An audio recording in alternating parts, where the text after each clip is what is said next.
In addition to the affected street level, how bad will it be higher up?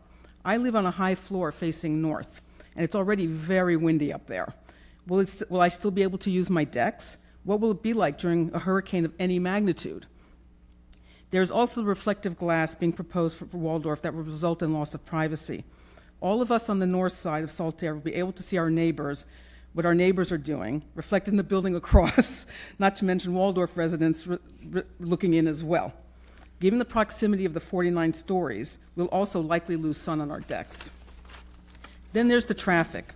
The design of the Waldorf parking area with 754 parking spaces will directly impact street traffic no matter how many valets Waldorf employs. In the morning when Northern Trust and Waldorf employees are getting to work and residents are coming and going, imagine the traffic jam trying to navigate the narrow ingress and egress from and to 2nd Avenue South. Repeat this at 5 p.m. And when you add garbage and delivery trucks to the mix, one can easily imagine the chaos. Even Mac Feldman said that the parking situation is, quote, not ideal. And while valets are gone for 10 to 15 minutes, cars will be idling, impacting air quality. There's also the urban heat effect island caused by Waldorf. We all know that it's almost impossible to walk around this summer. The tower will exacerbate the heat. What building materials and design features will be used to mitigate this? And will the reflective glass cause blinding sun around the area, further adding to the heat? I'm not in favor of the Waldorf project and hope that you will reject it, or at least reject it conditionally so that a redesign can be submitted that is more in keeping with St. Pete's aesthetic and address the garage placement.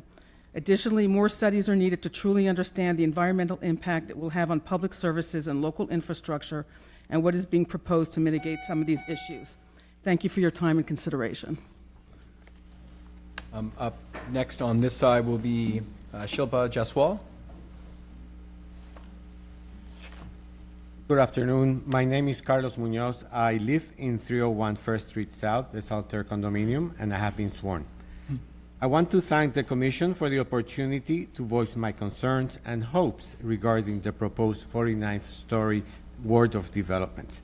In terms of my concerns, once again, the developers have failed to show any renderings of the proposed tower in a side-to-side perspective, meaning facing east from 2nd Street and facing west from 1st Street, mainly because that would show how close the two buildings will be.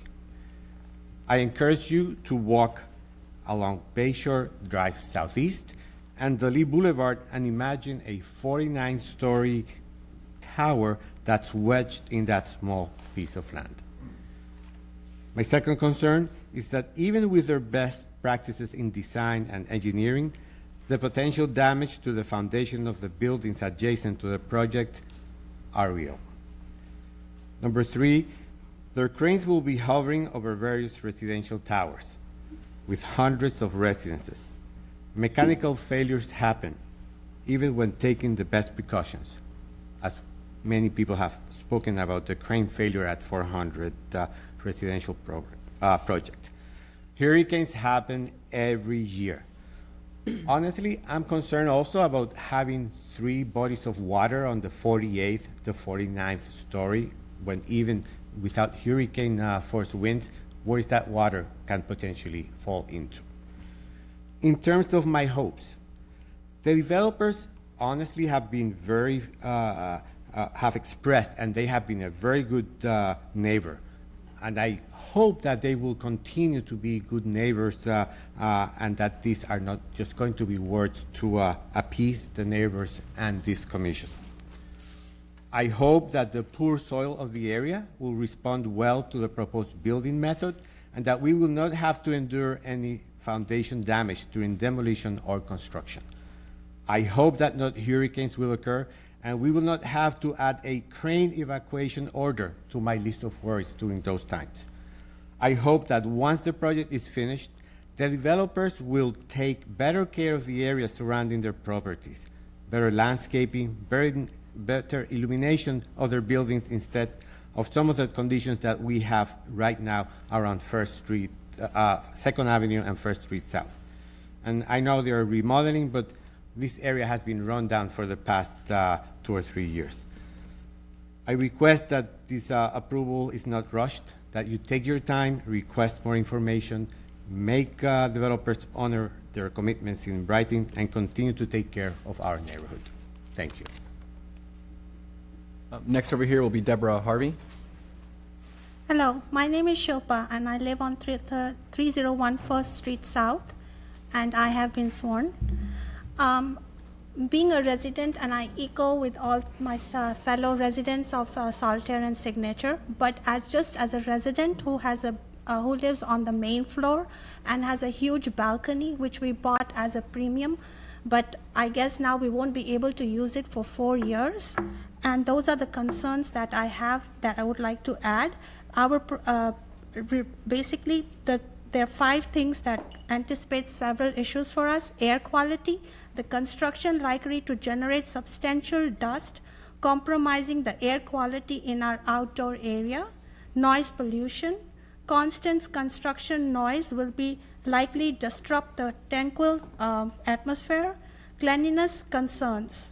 We expect our balcony and patio furniture to accumulate dust and debris regularly; privacy issues, as we will be the closest to the walled-off building. We are going to be very close to the building because we are close to the parking lot, and we have a 1,500 square feet balcony.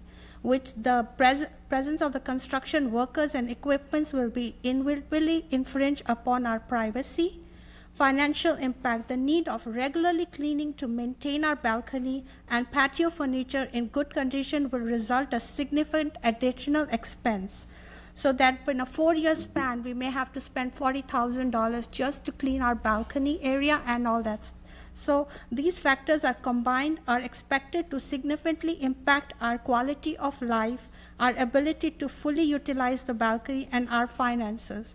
The balcony was a key feature for which we paid the premium when purchasing the property, and its compromised usability represents a substantial loss in terms of both lifestyle and investment value.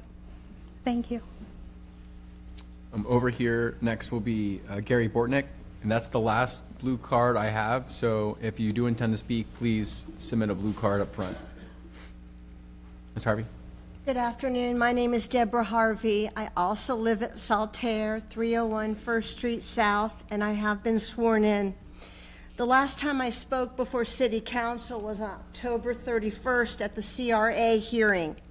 Some of you here may remember that I accidentally stepped from behind this podium, and I approached this rope, and I was trying to demonstrate to the council what 10 feet from where I was standing and where they were sitting was. I was immediately admonished. I was told to step back, and apparently 10 feet was a little bit too close. So that's why we're here today. We're asking you to ignore all that razzle-dazzle over there and up on the screens, and recognize that this proposed building is just too big and too close to Saltaire. We're asking you guys to step back and think. You've heard today about all sorts of legitimate citizen concerns, wind tunnels, vibration, dirt, health hazards, structural damage, sewage issues, massive construction cranes, and the imminent death and danger that your mayor warned us all about right before Hurricane Milton.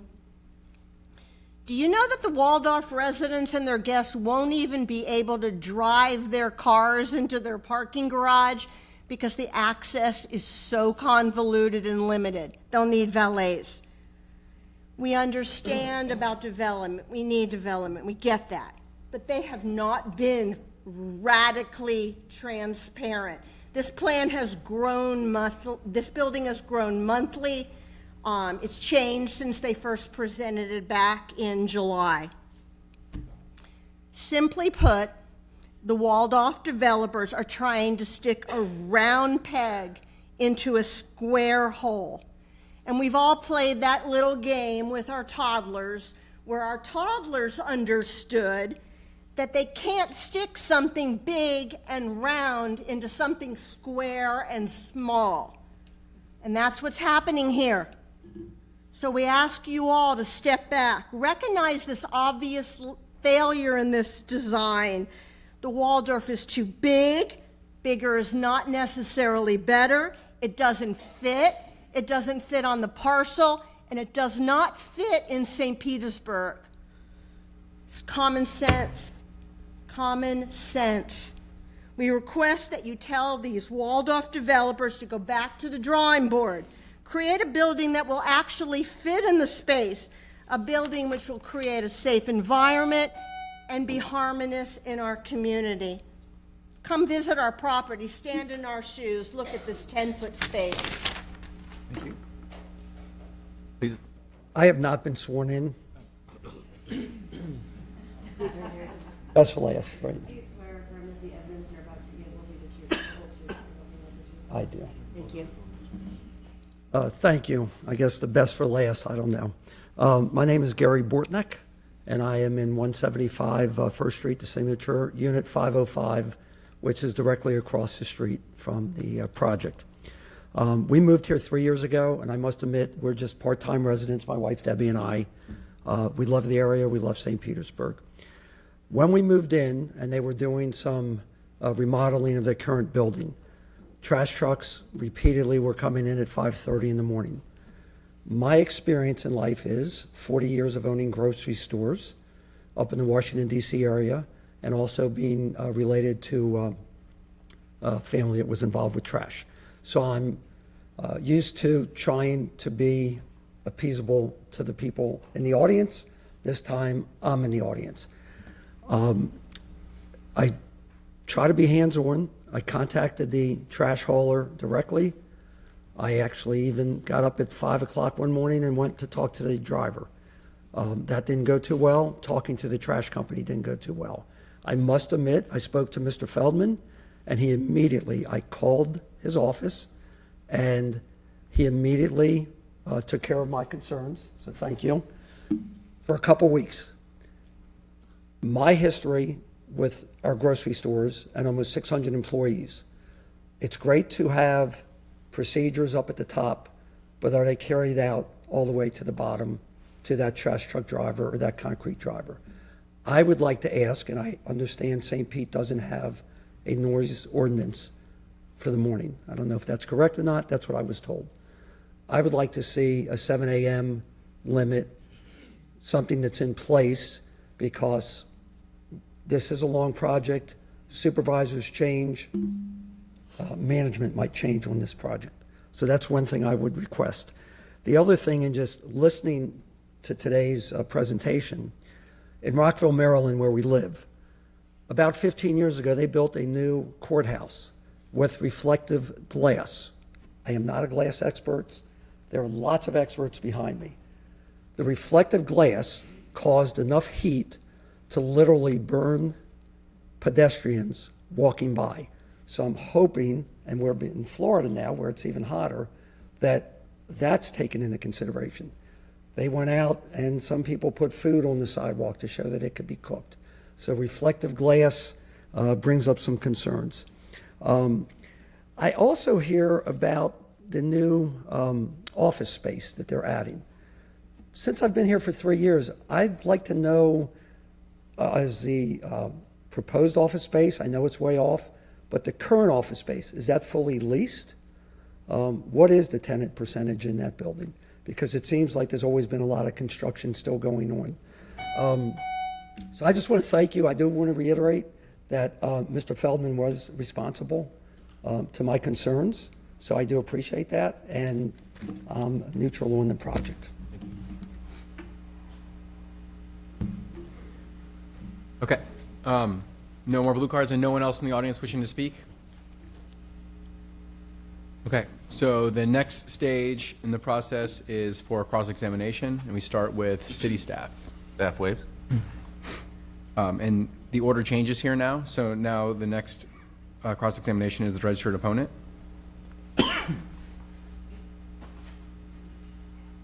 Do I read my, No, you'll have an opportunity to close. This is a cross-examination, so this would be if you were questioning something that was testified. You could ask the question now of an audience member or of the applicant. Okay, I do have a question, and that is, the drawings that were shown, one in particular showed the Waldorf, like looking down, like a square, and then it showed offset to the right, our building, and then across from our building was the bank. That is not accurate, number one.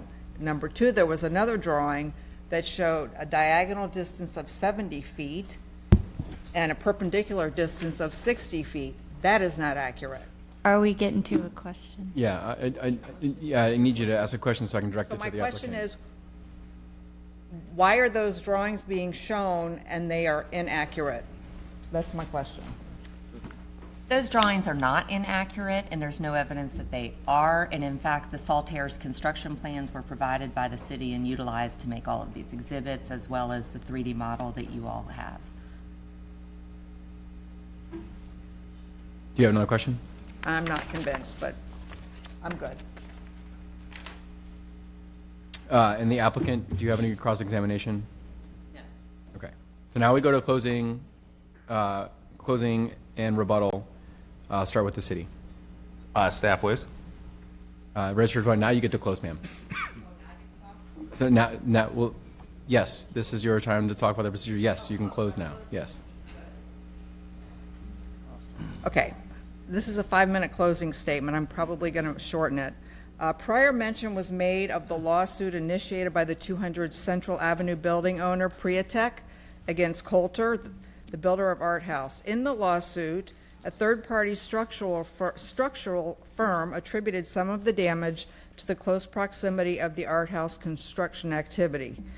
They used deep soil mixing and pile installation, which is similar to what's planned for the Waldorf, and it did not prevent damage to the 200 Central building, retail nor commercial space. So I ask you, can structural damage occur to an existing adjacent building despite best construction practices? Yes. The Waldorf developers have stated that they will try to use a luffing crane. The crane will be rated at 149 miles per hour with additional stabilization in the crane footers and extra crane tiebacks on site, which they say should mitigate a crane accident. This would not have helped, I believe, with the 400 Central crane accident. So my question is, can a construction crane unexpectedly fall into an adjacent building despite best crane practices? The answer is yes. At 7:30 in the morning, after Hurricane Milton blew through, a heavy sofa, can I get back to my pictures? Sorry. I'm just going to describe what happened. You guys saw the picture. A heavy sofa levitated up off the 20th balcony, went over a 4-foot wall, traveled west, and then dropped down. Figure 4. Yeah. Let's see. Just keep it on, Kayla. Did we lose it? Yeah, there's, She'll pull it up. You can get Anyway, the state's figure 6, but okay, you can leave that one up. So this was the original picture that we were shown at the July meeting, something like this at when the Feldmans came to tell us that the building was going to be beautiful, it's going to raise our value of our property, and that's what the picture looked like. That is not what the picture looks like now. And I showed you the building, that one. That's what the picture looks like now. That is not the same as what we originally saw. I understand that they could add details over a period of a couple weeks, but that is not what they presented at the beginning. They presented the other figure, figure 4. I recognize that continued evolving urban development is inevitable and is part of city living. New developments, however, should complement the neighborhood and not dominate the community. Importantly, new developments must recognize the ecological and aesthetic aspects of the neighborhood. Given the information we have, structural damage to Saltaire and other nearby buildings from demolition and construction is very possible. Effects from pounding, removing caissons, drilling shafts, yada, yada, yada, etc., very close to Saltaire will cause soil movement and destabilization. New structurally induced wind patterns will occur in the 10-foot tunnel between Saltaire and the proposed Waldorf building. I want to highlight something. The Northern Trust building is 60 feet away from the proposed Waldorf. The Signature Place is also at least 60 feet away because it's across the street. We are 10 feet away. So when they're talking about protecting their building, they're going to do all best practices, they're 60 feet away. They're not 10. I also understand that there will be huge profits to the investors of the Waldorf project. I understand that there will be millions in property tax revenue generated from the residents of the Waldorf and will be a welcome cash infusion into the city coffers. I understand the impacts of tearing down the current garage from a structural point of view and then putting up a zero lot line mega building. I understand the challenges the builder will have staging their equipment and materials, including the crane or cranes, given St. Petersburg zoning rules. Again, they have 60 feet from the front of their building and then the width of the building. I therefore ask the Waldorf developers to amend their building design to include a smaller footprint that includes appropriate foundation setbacks and a lower height. Thank you. Thank you. Does the applicant have closing statements? Rebuttal?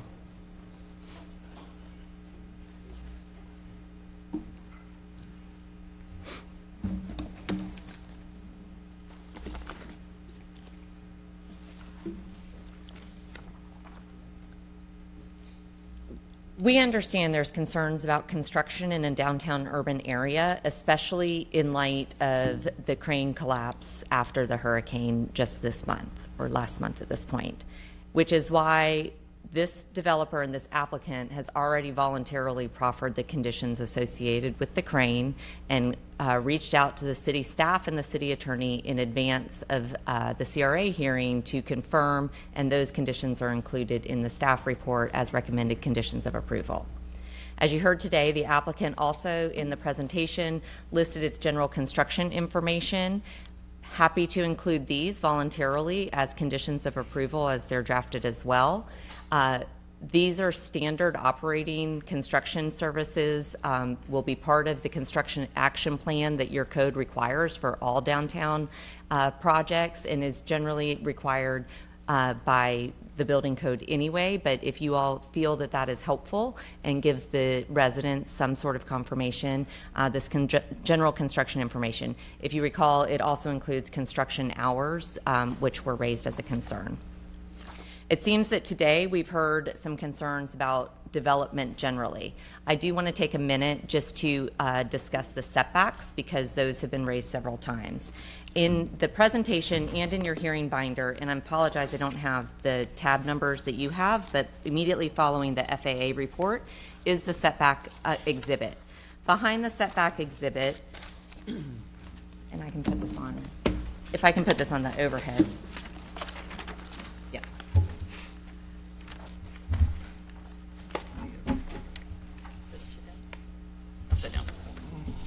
So you see that this is the setback exhibit.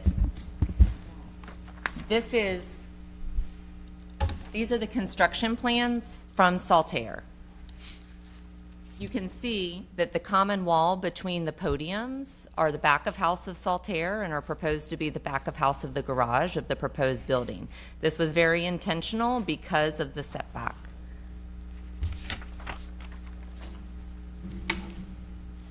The podiums are 10 feet away. The proposed podium is a zero lot line as permitted by code. The Saltaire is at 10 feet setback from its property line.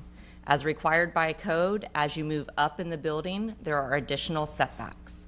The Saltair Tower, as it's shown on this exhibit, is exactly where it's constructed, and you can see that it's set back from the proposed tower and closer to the existing office tower.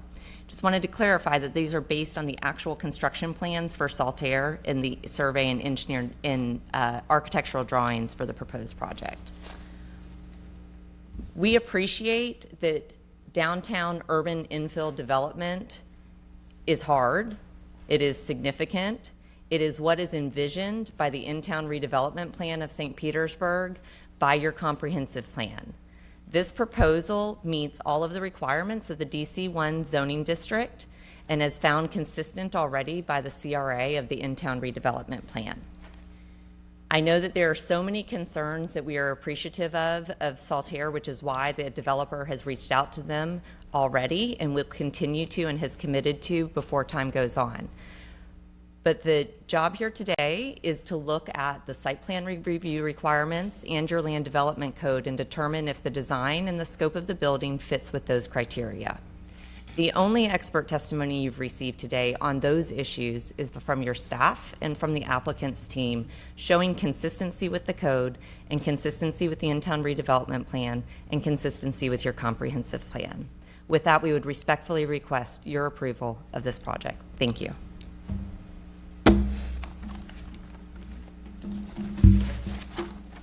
Now we go into executive session. Do we want to? Well, I think we're going to have a lot of discussion, so I won't try and organize it. Who wants to start? Commissioner Flynn. Some of the comments were about greenery, things like that, and what the applicant has provided. It just showed some trees, the existing oak trees. So I started doing Google Maps street views and see what other properties around have. There is a little bit more greenery. You know, you're talking 1, 2, 3, 4 foot tall, whatever, just some lower greenery. Is there any requirement, Corey, for around, say, the trees that are there, that a landscaped area of 6 by 6 or something along that line, so that you're not just looking at the trunk of a tree, but you're actually putting some greenery on the north side and the west side? I know that they meet some greenery requirements because of the existing building for the overall site. But when you're a pedestrian along the west side of the building and the north side of the building, what are you actually seeing as far as greenery? The greenery at the top of the base, it doesn't really impact on the ground level. So is there any requirement for that?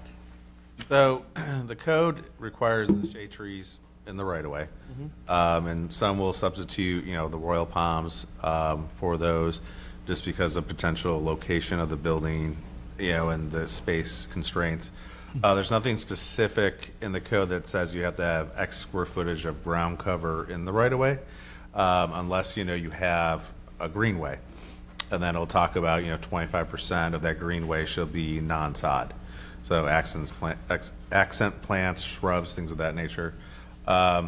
Typically, we do not want to see grates in the right of way, especially if they're shade trees, because those will pop up over time. You can see we had some issues actually by the cantina there on 3rd and 2nd. So usually, the only time we allow really the grates is for the palm trees.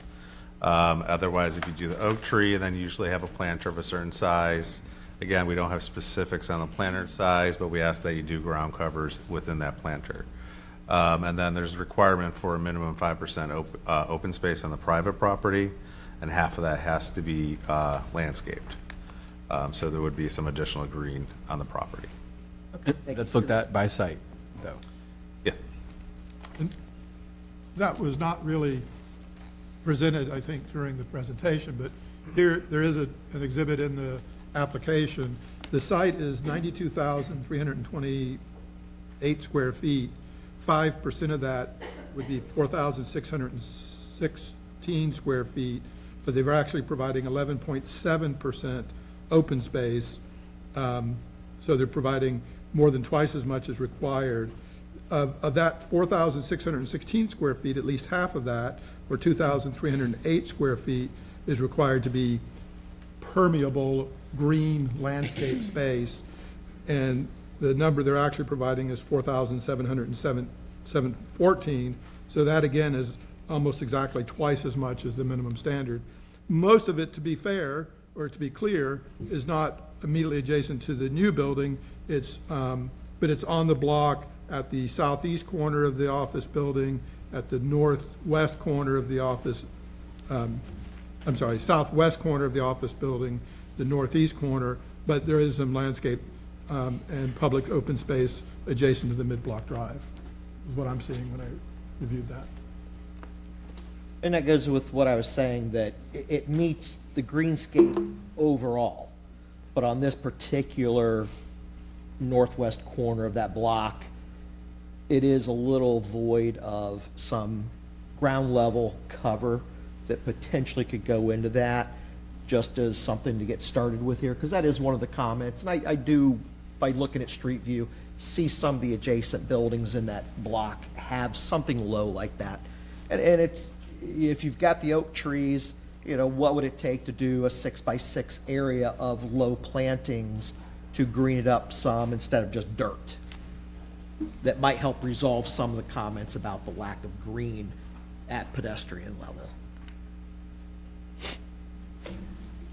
I have a couple of questions. Corey, typically in a project like this, as part of the application, there's a concurrency section. So, I mean, that comes up a lot during public presentations, people concerned about overloading our water or our sewer system or our transportation system. But as a DRC, we typically are just reviewing sort of site plan and conformance with zoning. When, is there a more technical review of the project, of projects like this, for those items? I know we usually get a transportation memo. I don't recall seeing any kind of a. We got one. I know, right, but I don't, no, I said I don't recall seeing a potable water analysis or a sewer water analysis. Sure, so as part of the review of these site plans, we do route the application to multiple departments. And so the departments, let me just, I can pull up. Yeah, we did get a response from transportation that was included, and because they reviewed 3 of the criteria out of the 16. You know, and that's basically relating to traffic and circulation impacts. We also routed to our engineering department, so they do look at, you know, stormwater impacts. And so they did provide a memo to that as attached to the report. As well, too, at permitting time, they will review even more detailed information about on-site retention and treatment of that water before it goes out to the bay, as well as the piping of the sewers around it to make sure that it can handle the potential impact to that. And again, that's all at the developer's expense, not the city, you know, expense. Right. And all development projects had to go through that. Also, we routed to the Water Resources Department, so they look at, you know, the water capacity, and we didn't attach that because typically there was no issues with it, but they had no objection to the project. They noted there was some mislabeling of the utilities that would have to be, you know, just clarified.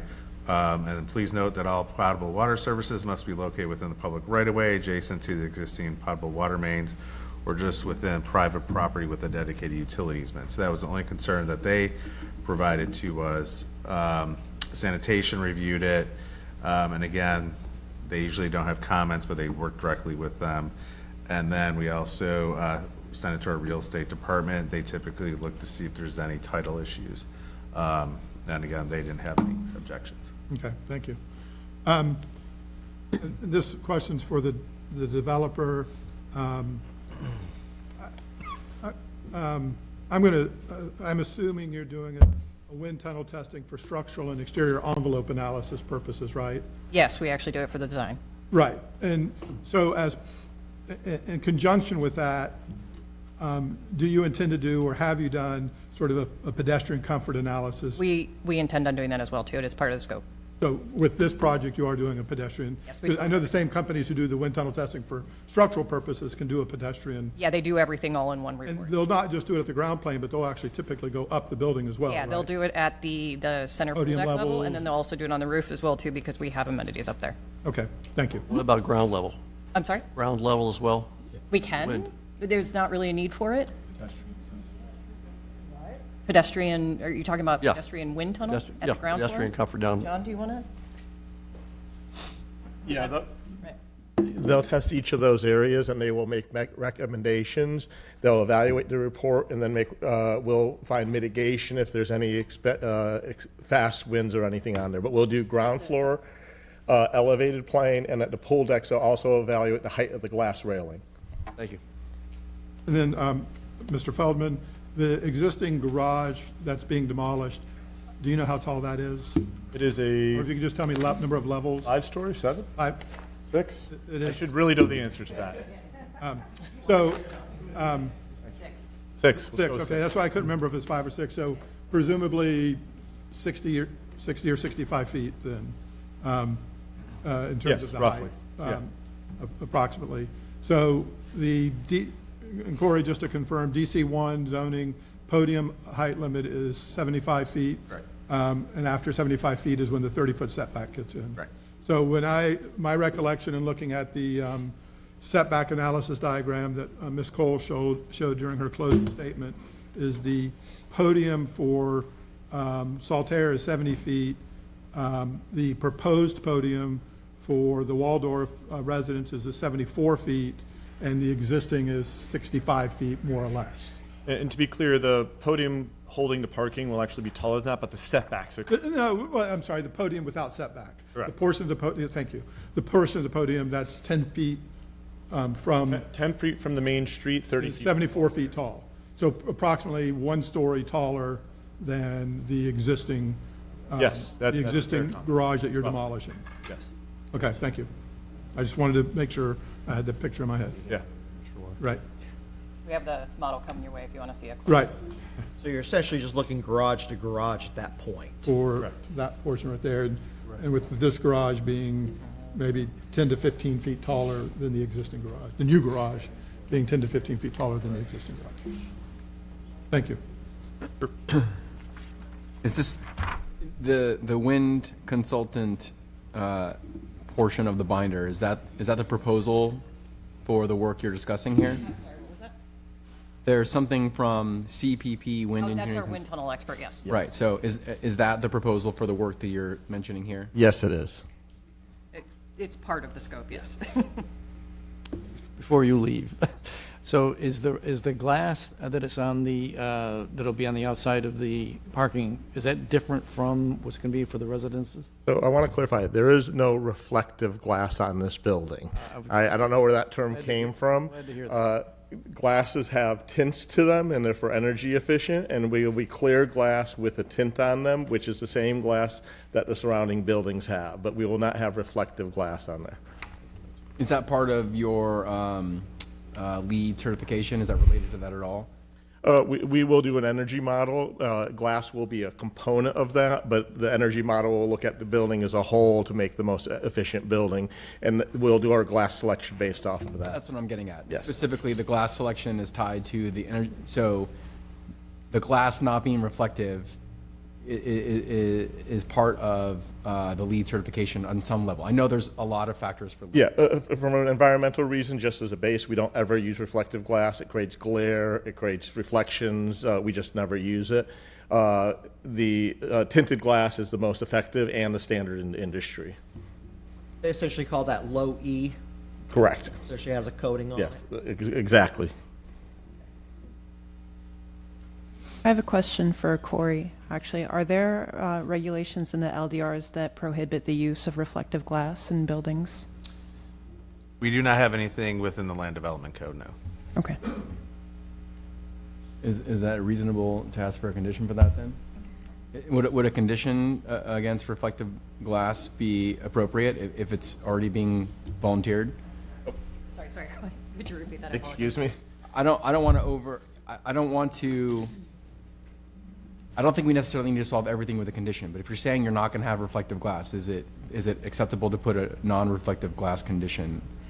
I would say so. Yeah, we don't ever use reflective glass. I guess my concern there would just be, as soon as you do that, how technical do we need to get Right, into and that? that's why I'm saying I don't want to fix everything with a condition. Specifying an SRI ratio or something. I mean, Yeah, I mean, the technical term is mirrored glass. That's what reflective glass is. We will not use mirrored glass. Yeah, because all glass has a reflection. Exactly. Yeah. It's pretty impossible. I think We promise not to put a mirror on the outside of the building. LEED is also going to prohibit the use of that. I mean, you're not going to be able to do that. And that's kind of the way I was asking the question before. I would rather rely on something that's already baked into the standards. So if you have that experience and we heard that from the applicant, then I'm fine with that. I would imagine that's based upon other projects and towers around the country that have had that reflectivity issue, creating melting of bumpers, you name it, that's something that's now taken into effect on design because it is destructive, in past construction, so. There's also the bird safe factor. Yeah, that's a good point. It's not often regulated, or it's not regulated by a lot of jurisdictions, but a lot of architects are aware of the lawsuits that have happened and are, I think, fairly sensitive to it now, just because of avoidance of lawsuits.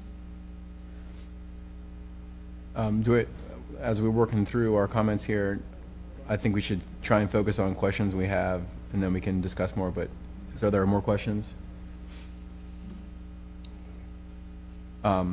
So I think that we heard a lot of reasonable concerns today. And I've been writing them down as we went and trying to categorize them. And some of these, as Commissioner Kiernan was suggesting, are they're just outside of our scope. And I think that's difficult for the audience to hear sometimes, but it's the reality. There are certain things that we can't control because what would potentially happen is you put the city at risk, and frankly, it's not our role. It's not what we're asked to do. Unfortunately, I think the crane is one of them, and I would share that concern if I was one of the residents. I think that's the chief one I have here. And I think that it's great that the applicant proffered that condition, but unfortunately, I don't think that we have the power legally to ask for more, and I think that trying to exercise that power would actually put the city at risk. I think there's, But they can agree to it. No, but yeah. No, but I would suggest to them that they ought to go to a Cat 5. I was told that the crane, I know nothing about cranes. Right. I know that most cranes survive this storm. Most time they do. But it would seem to me not unreasonable to ask them to, whatever the highest tolerance that can be done. I just don't think we can formally, Yeah. based on what my understanding. I'm not, no, Tim, I'm not Formally asking them to, motion. no, I'm asking them to, if they want to voluntarily assume that role, that's what I'm saying. I think that would be wise of them. a lot of self-interest there, too. I would certainly think so. I'm gonna basically, we can't condition it. It can't be a part of a development order. No, but I would encourage them to go down that road. I guess what I'm trying to say, maybe inartfully. I would also advise that buildings are not required to be built to that standard in the first place either. So 145 is in St. Petersburg, 145 is the wind speed which we design new buildings to. People can voluntarily increase it more. That's pretty rare, though, I'll say as an architect. 145 is the wind speed All right. that we're regulated at in St. Petersburg right now. Ms. Cole, you had something to say in response to that?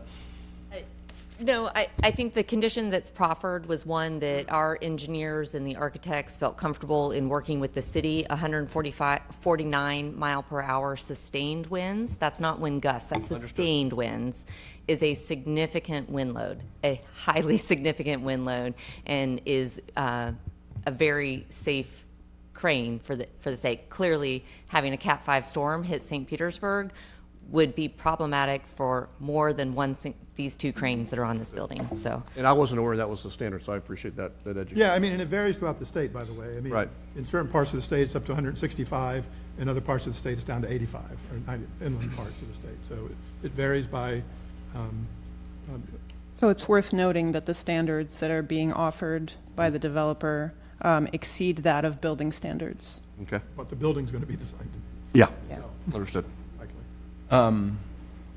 Continuing down my list, there are a number that are of items that and frankly, I just think they're governed by the code.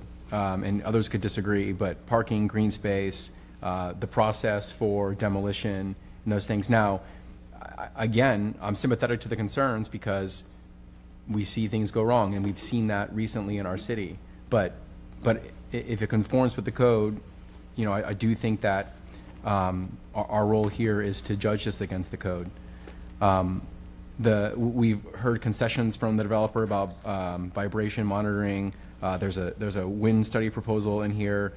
We talked about the glass a little bit, and so I think that what is left here is a lot of the stress that will be felt during construction, and I'd wonder to hear the thoughts of the group, but that gets really hard to regulate. Well, that's a function of look, let me say I appreciate everyone showing up here today, and I understand your concerns. If I lived in Solitaire, I'd get it. I was struck, and I appreciated the incredible candor of one of the speakers who said, I bet, paraphrasing, I bet when Solitaire was being built, the neighbors went through just what we're worried about. Well, that's true, I'm sure. My office has been downtown for 30 years, and I've been through all this. But that is it may sound harsh, that is a part of downtown living. I personally know this developer. I've been a tenant of this developer. The fact they've reached out so much to y'all is frankly good business by them. Smart. That's what they should be doing. But a lot of these things, as a commission, I don't think we can regulate or fix. And that's just part of the project, unfortunately. And I get the concern, but it's also good business to do it right, frankly. There is a condition of approval for the construction action plan too. Exactly, which encompasses almost all this. I understand it. Yeah. Helpful. I mean, that comes with challenges that just making the public that's here understand.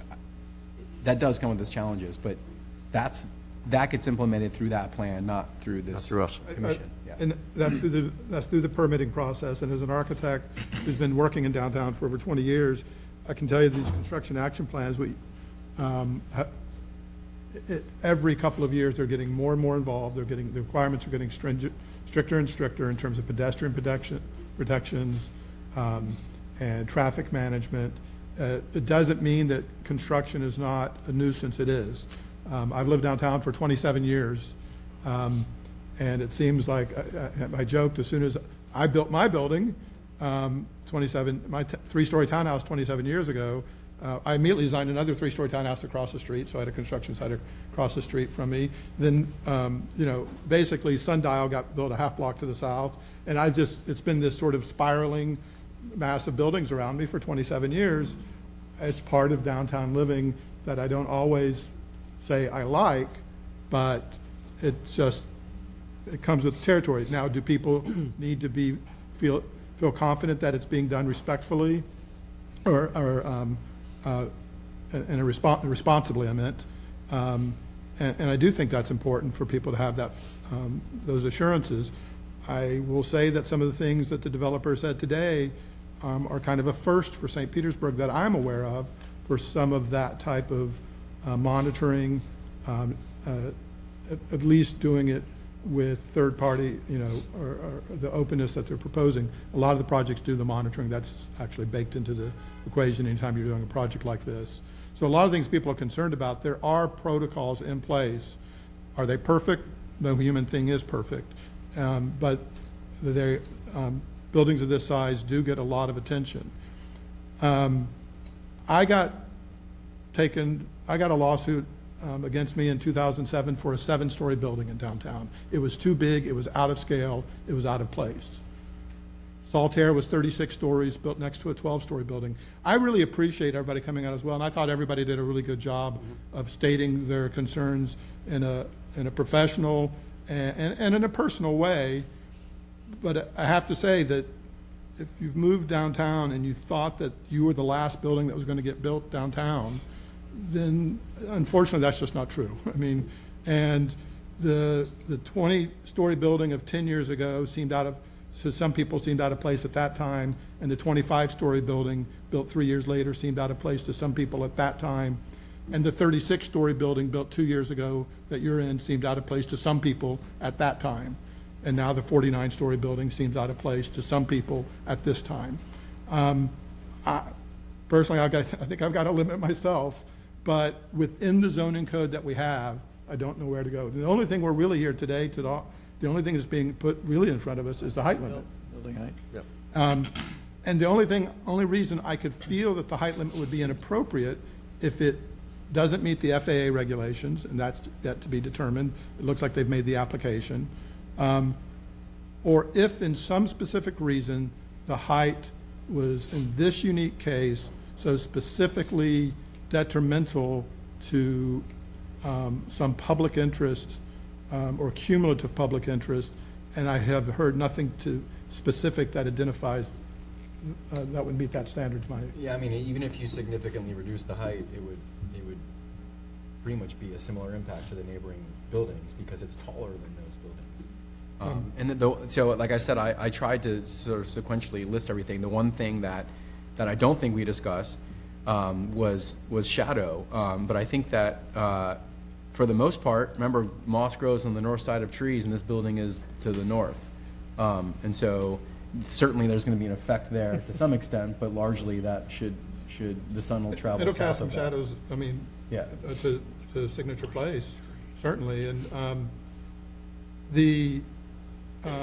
as far as the setbacks, a lot of people have said today it's only 10 feet away. I mean, I know this isn't going to be a popular thing to say, but those buildings were existing. Salt Air built itself 10 feet away. You guys, none of you were the developers, and at least I don't think so, and none of you were the builders. But Salt Air was built 10 feet away, but that's only the bottom 70 foot of the building. The tower, the place where all of you live, is 30 feet back from that property line. It has to be, and it's right on the diagram, and it has to be because that's in our zoning code. And theirs has to be 30 feet. That's where the 60 feet comes from. The Salt Air Tower is 30 feet back from the property line. The Waldorf Tower is 30 feet back from its tower line. So it's 60 feet from a due north-south direction.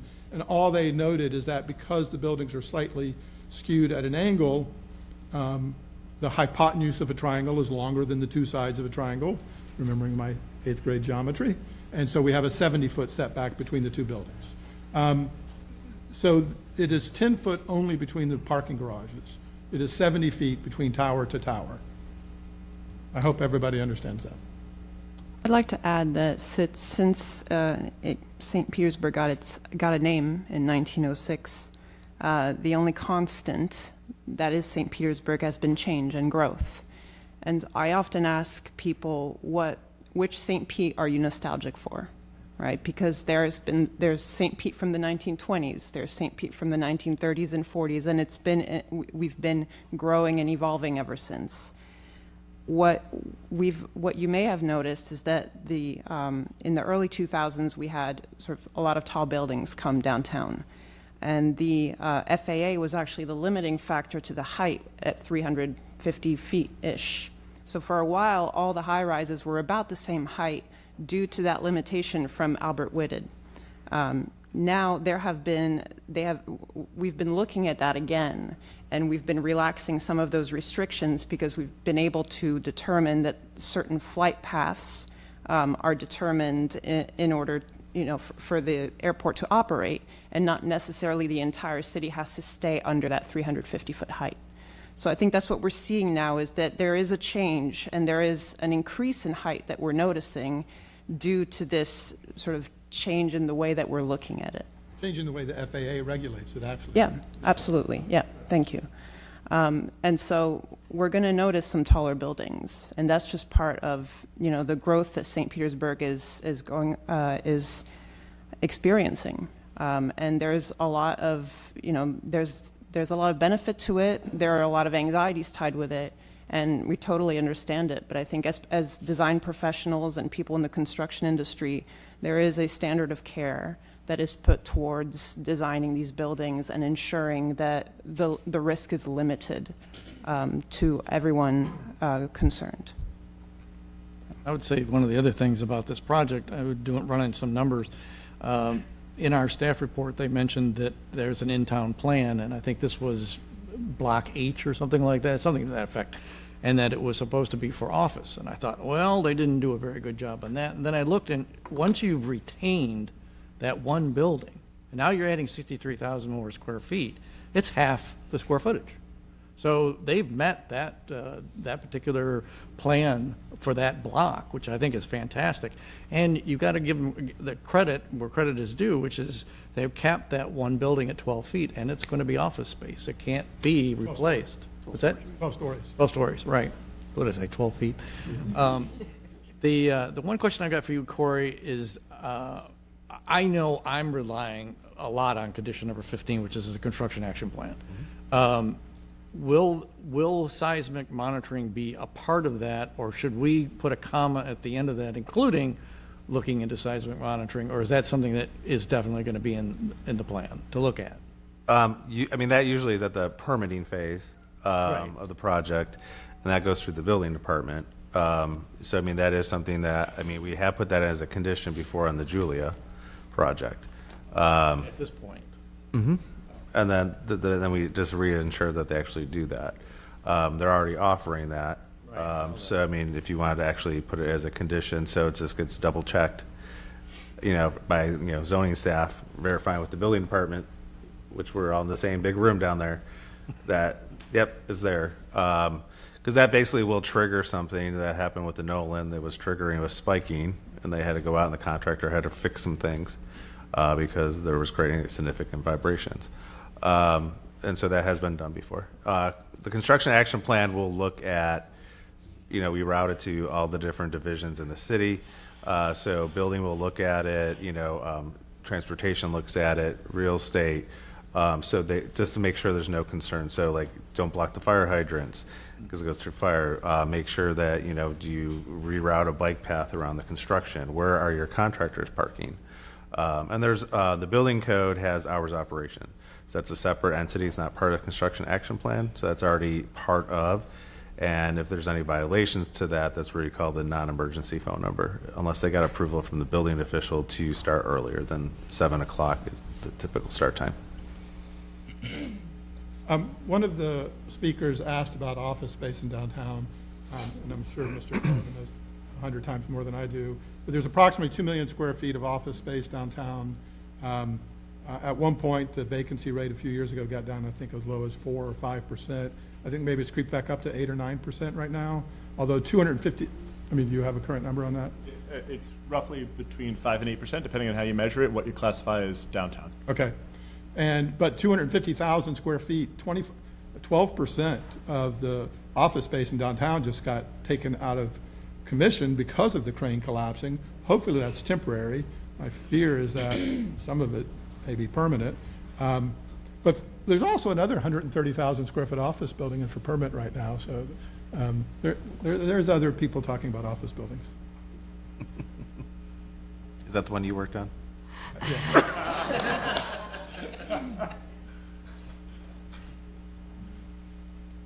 I think that condition, just a very basic seismic monitoring, is appropriate. And I think unless people have other significant comments, I can entertain.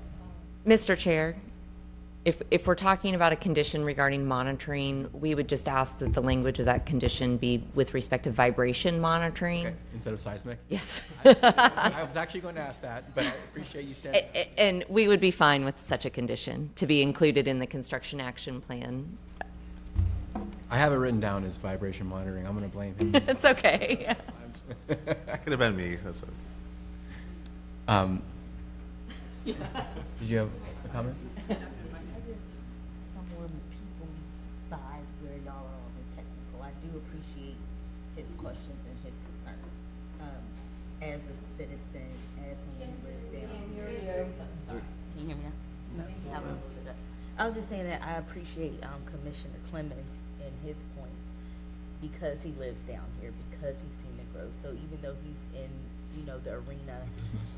Yeah, you're in the business, but you're still a regular citizen, and I just appreciate his points of view that, it's ever changing, and by living downtown, this is one of the unfortunate parts of it that we don't like as much, but you'd still get to benefit from it by living down there. That's what I've come to believe.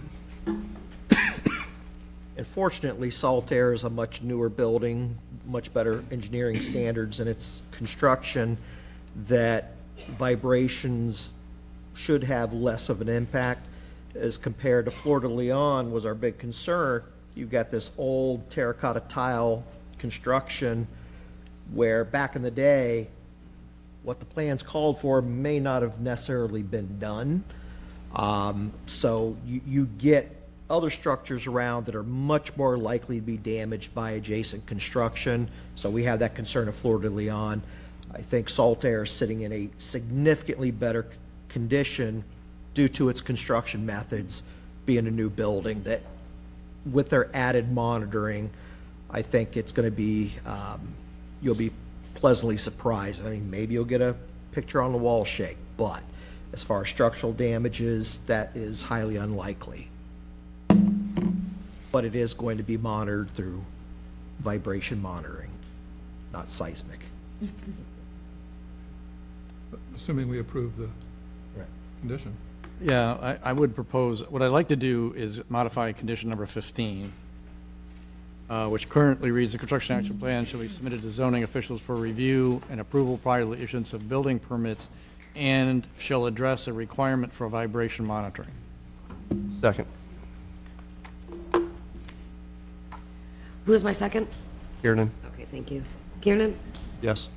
Blatt? Yes. Stowe? Yes. Singleton? Clemens? Yes. Reale? Yes. Flynn? Yes. That motion passes. Does anybody have any concerns about some kind of low plantings along the north and west side, or not an issue for anybody else? If the code takes care of it, ultimately. I appreciate Commissioner the Flynn, perspective. I would just offer that we're at zero setback in that area that you're looking for, so any plantings would have to be in the city's right-of-way, which I don't believe the city is going to permit us to do, or we would need a right-of-way permit to do. But I'll defer to staff on that. Well, you're going to need a permit to do the trees, so I mean, it would be Yeah. part of the tree planters in the right of way. We're happy to do a planter, and, I mean, it's, I mean, I'm happy with the oak trees staying. So that was the concern. Yeah. Plus the four new ones. I am glad to see that they are not eliminating those, because you get so much of this construction, they immediately just kill these 20, 25-year-old oak trees. Now you're back to a little stick for the next 25, 30 years. So I am happy to see that they are keeping those oaks and not replacing them with just another palm tree. It doesn't work that way. No. No. we're happy, well, since Mr. Dima's not here, I'll say what he always says to the board, which is he always takes what the applicant says and uses it as a hammer when we come in for permits. But I know the applicant would be happy to work with staff for a right-of-way permit with respect to those trees to see if there's any appropriate planting that doesn't impact the site visibility triangles, the pedestrian, everything else. So happy to have those conversations with city staff on the right-of-way plantings. I think you can count on Ms. Judd having a much heavier hammer than Mr. Demas, so don't worry about it. Absolutely. Any other comments or concerns, questions? Motion? Yeah. Did we want to add a condition about the mirror glass, or do we feel like that's going to be taken care of from other requirements? I'm satisfied Yeah. with The lead. Okay. I would move approval of a site plan to construct a 49-story mixed-use building with 63,251 square feet of office space, 14,398 square feet of commercial space, 165 dwelling units, and 754 parking spaces within the existing 12-story, 253,590 square foot office building to remain. The applicant, okay, and so what we're really let me do it again. Approval of a site plan with height. Well, you're approving the three in the staff report, so you're approving the, basically the bonus to building height with Okay. one, there's the bonus to floor area ratio is the second, and then the overall site plan as, with amended conditions is number 3. All right, so I read about the site plan, and say, the approval also includes the request for Florio ratio bonuses and a building height bonus, subject to the amended staff conditions. Second. Good Lord. Kiernan, Yes. Platt, Yes. Stout, Yes. Singleton. Yes. Clemens, Yes. Reale, Yes. Flynn. Yes. Motion passes. Yeah, we did have the vice chair. Yeah, we do need to, please stay seated here, you guys. Don't leave. I'm not talking. I wasn't saying. Vice Chair. That's what I heard. Yeah. Wait, this is the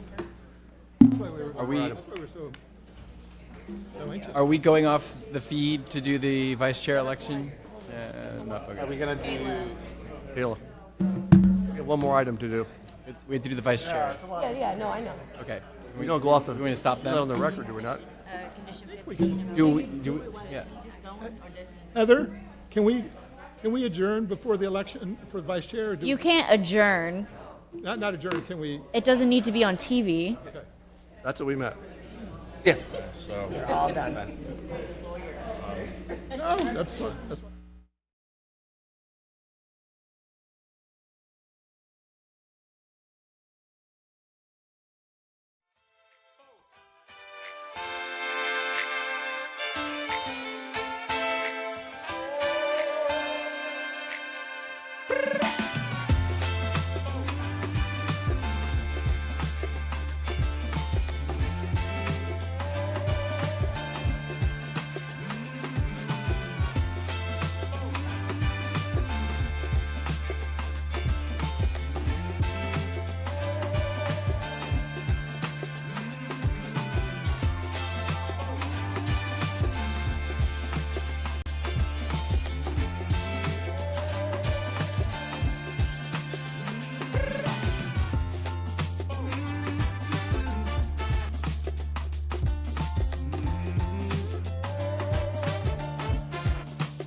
Really?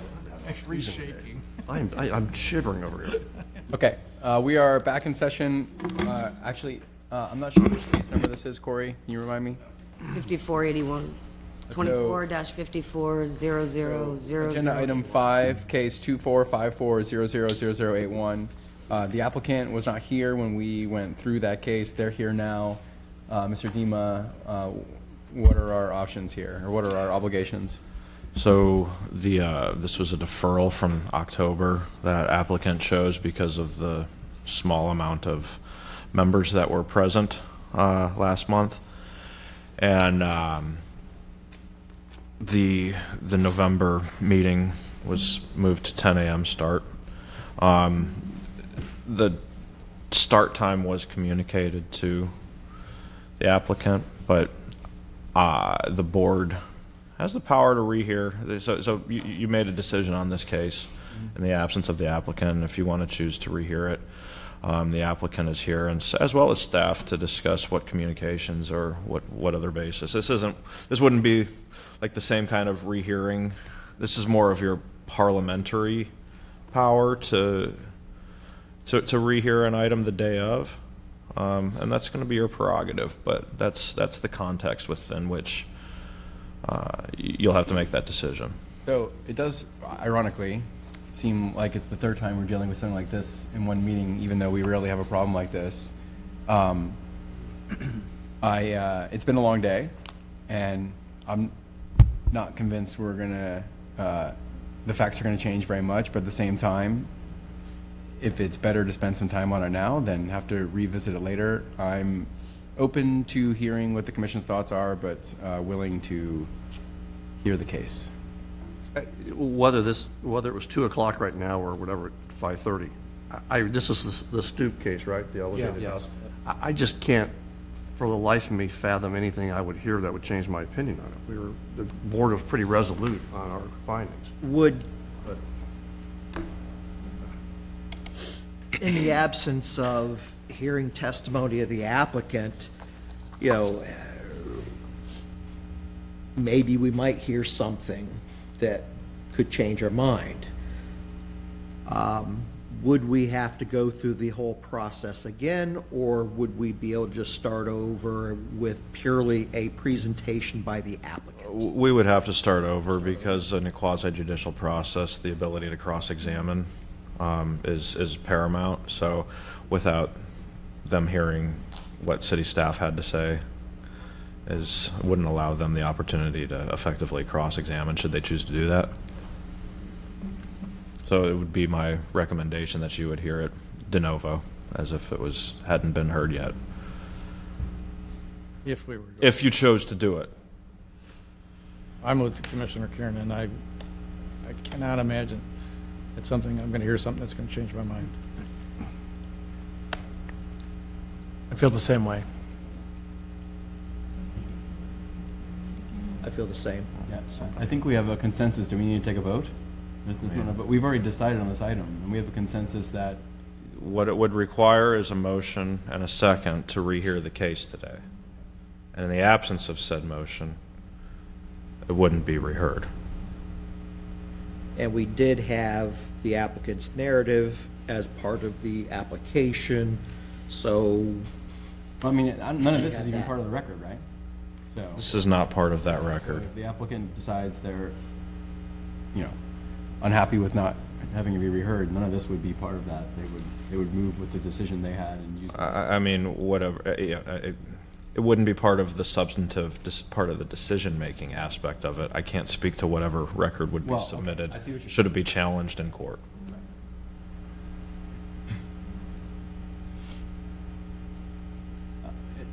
I'm not hearing a motion. There's no You're hearing a lack of motion. Yeah. So the consensus is I can't make a motion, and no. He said you don't. But we don't need to make a motion. We're not going to make Say yes or no? 4 of us aren't going to make a motion. so You said no. In other words, letting this morning's decision stand as it was noticed. Right. At 10 a.m. I think we had a good discussion. yeah. And Very thoughtful, in fact, and Yeah. took into account that we may be seeing more cases like this as houses are raised around town. Be very cognizant of that. Okay. Well, that's the board's or the commission's prerogative. So now we get to elect a vice chair. Do we need to adjourn? No, we don't adjourn. We don't do. We don't adjourn, but the TV, yeah. We're all done. workshop. I'm just along for the ride for this.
It's a housing development that we can all be proud of. We never want to lose that fundamental focus on inclusion for every part of St. Petersburg.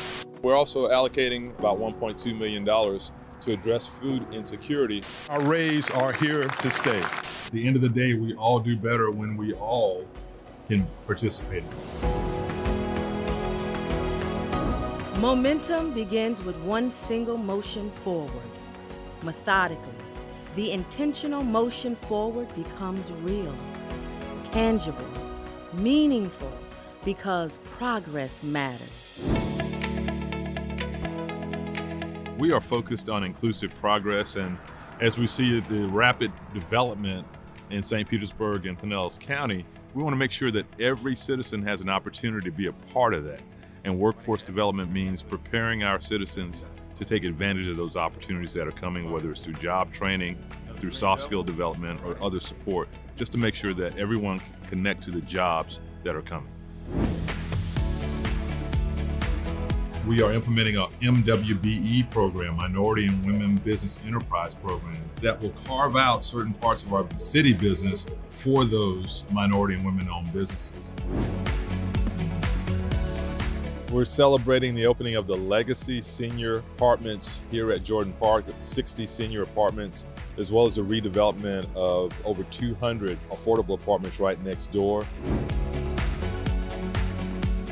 In the city of St. Petersburg, we put small businesses first because when they're competing and thriving, they're the heart of a healthy, vibrant, and diverse community that we all love.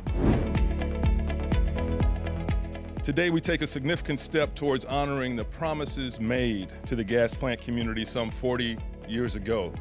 This is what progress looks like, and our rays are here to stay. Now we stand upon a solid foundation of progress. We see the possibilities that lie ahead, and without hesitation, we will proceed. I'm very grateful for the opportunity that the city of St. Pete has provided for me, knowing I can rely on the city when I need it, especially since I'm already a city employee. We almost lost everything during COVID. Without the grant money, I think many of us would have closed our doors. Mayor Welch, he always say, we are St. Pete. You're definitely feeling like you are a part of that we when you receive that microfund grant program to help your business. I want to give a huge thanks to the city of St. Petersburg not only for funding our grants, but for providing educational resources through the St. Pete Greenhouse to help us grow our small businesses. It's nice to live in a city that cares about its people. 1, 2, 3. We will proceed for a brighter future because progress is paramount, because we are St. Pete.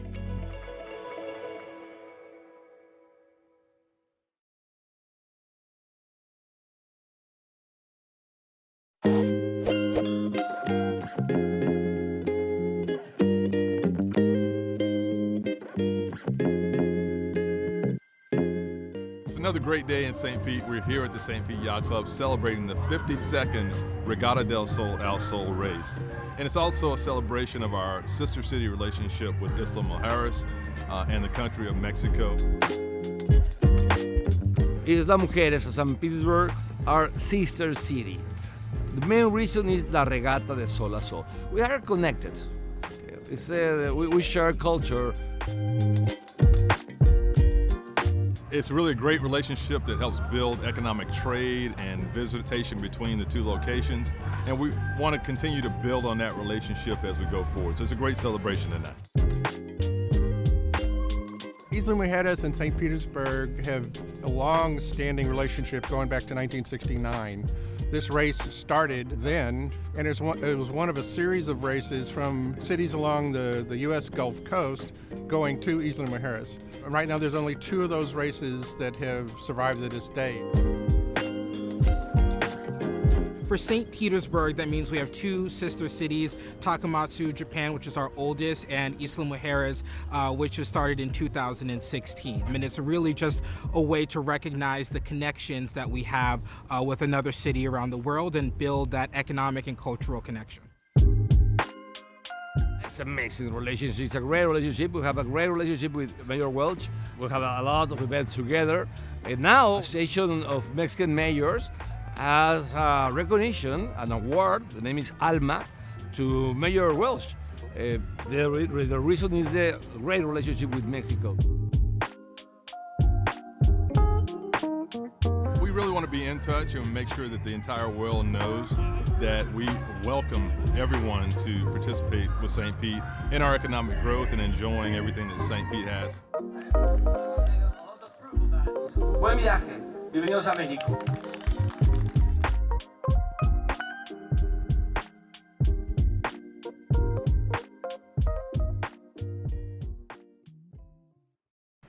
St. Pete, it's that time of year.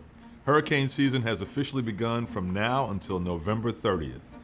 Now, we all know hurricane preparedness is a part of life here in St. Pete, and the best time to prepare for a hurricane is before there's one approaching. So let's all take the necessary steps together to proactively prepare for this year's season. And here are a few tips. Sign up to receive emergency notifications with Alert Pinellas. Know your evacuation zone. Review Pinellas County's hurricane guide. Avoid the lines and fill your sandbags now.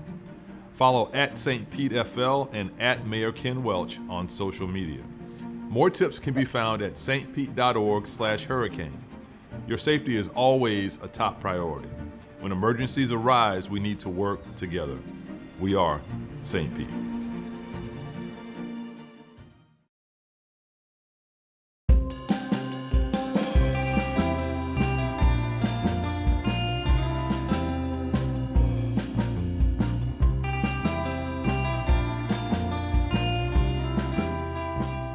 Hi, I'm Aurelis, and I'm the owner of the Happy Snapper food truck, and we've been in business for a little over 3 months. My name is Raphael. I am a full-time charter captain here out of O'Neill's Marina in St. Petersburg, Florida.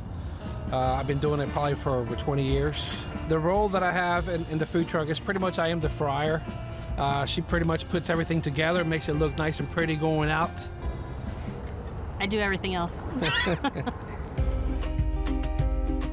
I've always cooked. I mean, I've been cooking meals for my family since I was 12, and I'm not talking about like boxed macaroni and cheese. I mean, like full meals.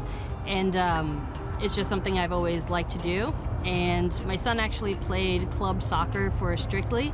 We went out of town and we decided to cook for the entire team. and all the parents. And ever since then, after multiple teams showed up and ate, everyone was asking us when we were cooking again. And 7 years later, here we are.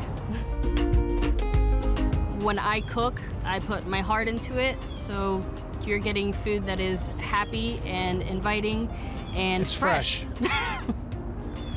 You know, with a little Spanish twist to it, because we do have a couple of things on the menu that is definitely you know, from being from Puerto Rico, you know, we're going to have some plantains in there, you know, and we're going to have some rice. Our main thing is fresh fish with a Spanish twist to it.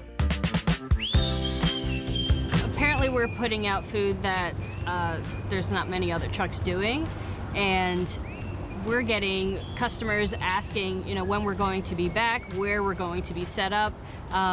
We're having breweries that are in St. Pete asking for us to come back to their location because their customers are asking about us.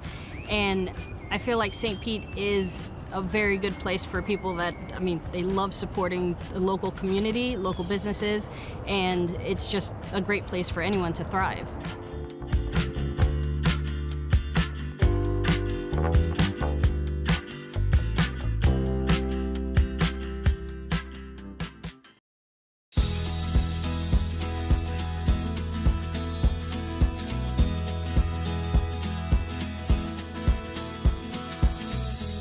District 4 is centrally located in St. Petersburg, from Coffee Pot and North Shore to the east and I-275 to the west.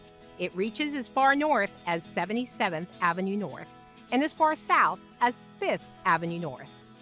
I'm Councilmember Lisette Hanowitz, your representative for District 4. I love where I'm standing right now, where baseball legends played. Huggins Stengel Field hosted the New York Yankees spring training sessions with players like Babe Ruth, Lou Gehrig, and Joe DiMaggio, all the way back in 1925. This baseball field is located in what I consider one of the city's best parks, Crescent Lake Park, a 56-acre city park featuring the natural Crescent Lake, home to an incredible amount of wildlife. And of course, one of the city's most recognizable landmarks resides in Crescent Lake neighborhood, the Water Tower. Standing above the treetops at 110 feet tall, the tower features local artist Tom Stovall's mural and plays host to a pandemonium of green monk parrots. One of the best parts of District 4 are the many unique neighborhoods with their diverse architecture and residents that call this district home. Historical Northeast, Greater Woodlawn, Euclid St. Paul, and Crescent Lake and Crescent Heights are just a few of the great neighborhoods that represent the area. Our numerous parks allow our neighborhoods to enjoy casual waterfront strolls, swimming laps in the pool, play a few games, and a moment to reflect while taking in the nature that surrounds our city. Speaking of nature that surrounds you, tucked away in District 4 is a true tropical oasis, right along 4th Street North.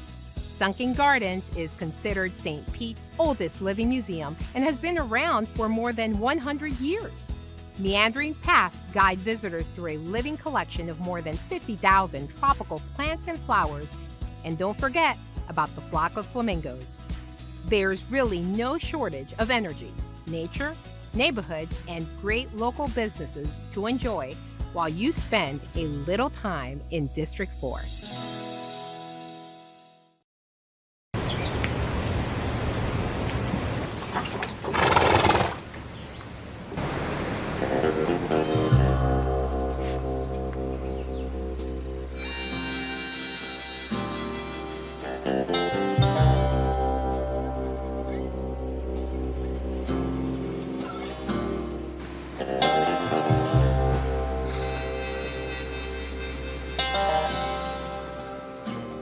My name is Jason Hughes. I'm one of the police officers that rides the police horses. We're part of the Mounted Patrol Unit. So I ride Jacob, and I've been riding Jacob for 10 years now. We drove all the way to Boston to pick up our horses and bring them down, and we've been best buddies ever since. You get to really know the horse, and I spend more time with my horse than I do with my family. It's 40 hours a week, and probably 30 of that spent with my horse.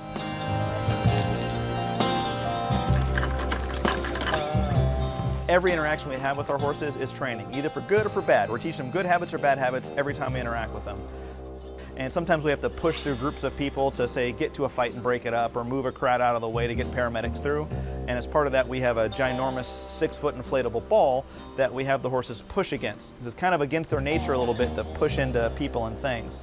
So we get them over that by making a game out of it. And they push this big, huge, giant ball to get over their fears of that.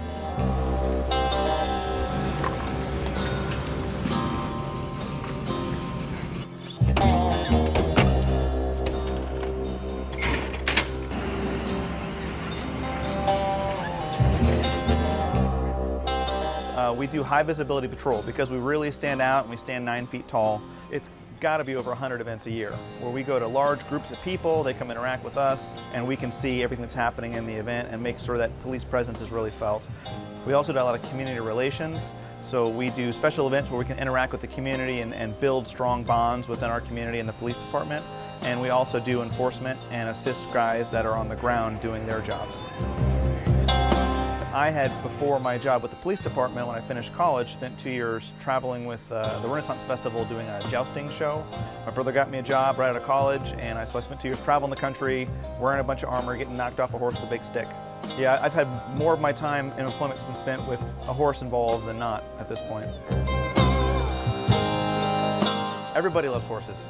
So it creates that bridge. People that might feel a little trepidatious about coming up and talking to the police, they have that easy bridge. If they come over, they ask questions about the horse, they can come pet them, get a picture with them. And even today, now more than ever, those bonds between the community and the police department are vital. So we need to really build those bonds and then have the community trust us, interact with us, know that we're good guys trying to help them out.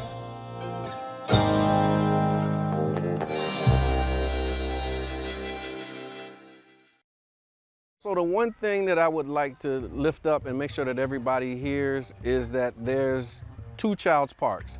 There's the Child's Park that you hear about and that you read about, but then there's my Child's Park.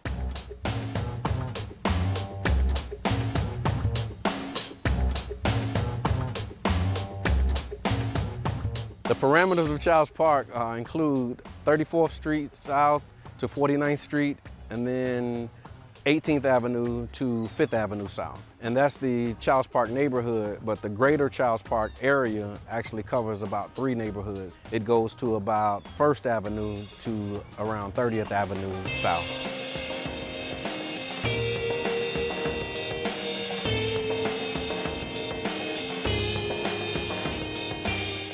I believe through the YMCA, the library, and the Rattlers organization, has become very instrumental in helping our youth and children become very productive adults. The Rattler program is a GAP program that's designed to engage the community, to build family and community and crime prevention by keeping the kids engaged in youth activities. I think the emphasis for developing youth in Child's Park arises from some statistics that we received, is that Child's Park had the highest concentration of youth in the city of St. Petersburg. What we promote is family and community. So what we're trying to instill in them with the program is that we are one big family. Because a lot of the initiatives and things are always they're heavy focused on programming, or some type of, regimen or awareness piece or a pledge or something else. And we felt that it was important to just allow them to have a space to just come and have fun. We're solely manned by volunteers, and we let them know that too. So we want them to come back and be volunteers, so the torch is just passed on, so we all learning from one another. They're not just focused on the athletic aspect of it, but they also focus on youth development. So they have a tutoring program that they do. And with the YMCA, you have the Rattlers and you have the other programs that's offered. When kids get out of school, they have a place to go. They have the library there. The STREAM Club stands for Science, Technology, Reading, Engineering, Arts, and Math. We meet every Friday afternoon at the Child's Park Library. It's kind of an extra opportunity for them to get some exposure to topics they might not know about or might have heard in school and didn't quite stick. We just give them opportunities to have different kinds of experiences and hands-on experiences at that. The youth have a place to go and children have a place to come daily. Matter of fact, that's a great thing to help kids get off the street, have a place to go, a safe haven, you might call it. One of my brothers, when we first organized this, he said, we're helping to create their back in the day. And I think that's important because, you know, all of us have our back in the day, and I remember back in the day when we used to do that. So our responsibility as the adults now is to help create the back in the day experience for them. And what's happening today is Friday Night Done Right, an event that we created to create a safe space for children to come on Friday nights where they can be free to be kids. Sometimes you just want to remember when you went to the pool and they let you in for free, you know, and that was it. And that's why I think it's important to help create those type of memories as well. The Child's Park neighborhood, if anyone would ask about it, I would state that it was often misunderstood. So I'll encourage people to come and see for themselves. More to Child Park that I've seen more positive in Child Park than I have seen negative. And my Child's Park encompasses everything that we described today, and I hope that you will gravitate towards that and balance that once you hear the other stories and the other narratives that come out about the neighborhood.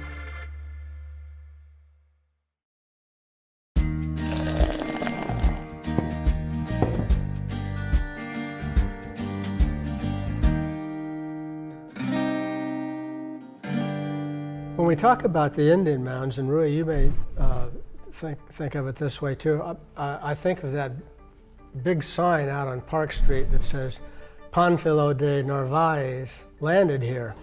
Everyone assumes that they landed somewhere on the Pinellas Peninsula when you can't really say exactly where. There were probably Indian mounds that covered the city from the Coffee Pot area all the way around the peninsula, up the west side of the city to to where Seminole is today, because there's still traces and evidence of them. So there are a couple that remain here and there, but what happened to the rest of them? How come we don't see them in more spots around town? When the automobile arrived in Florida and into St. Petersburg, imagine having an automobile with a tire that's that wide trying to drive up down Central Avenue and around downtown, getting stuck a lot in the sand. So a lot of those Indian mounds were used by city leaders. They used it to actually pave the streets of downtown St. Pete. That's what became of history in that regard, huh? Exactly. Wow. So every time you Central Avenue and 3rd Street, when you cross Central Avenue, you say hello to some of the Indians that may still be there. Who knows? Who knows?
Morning, everyone.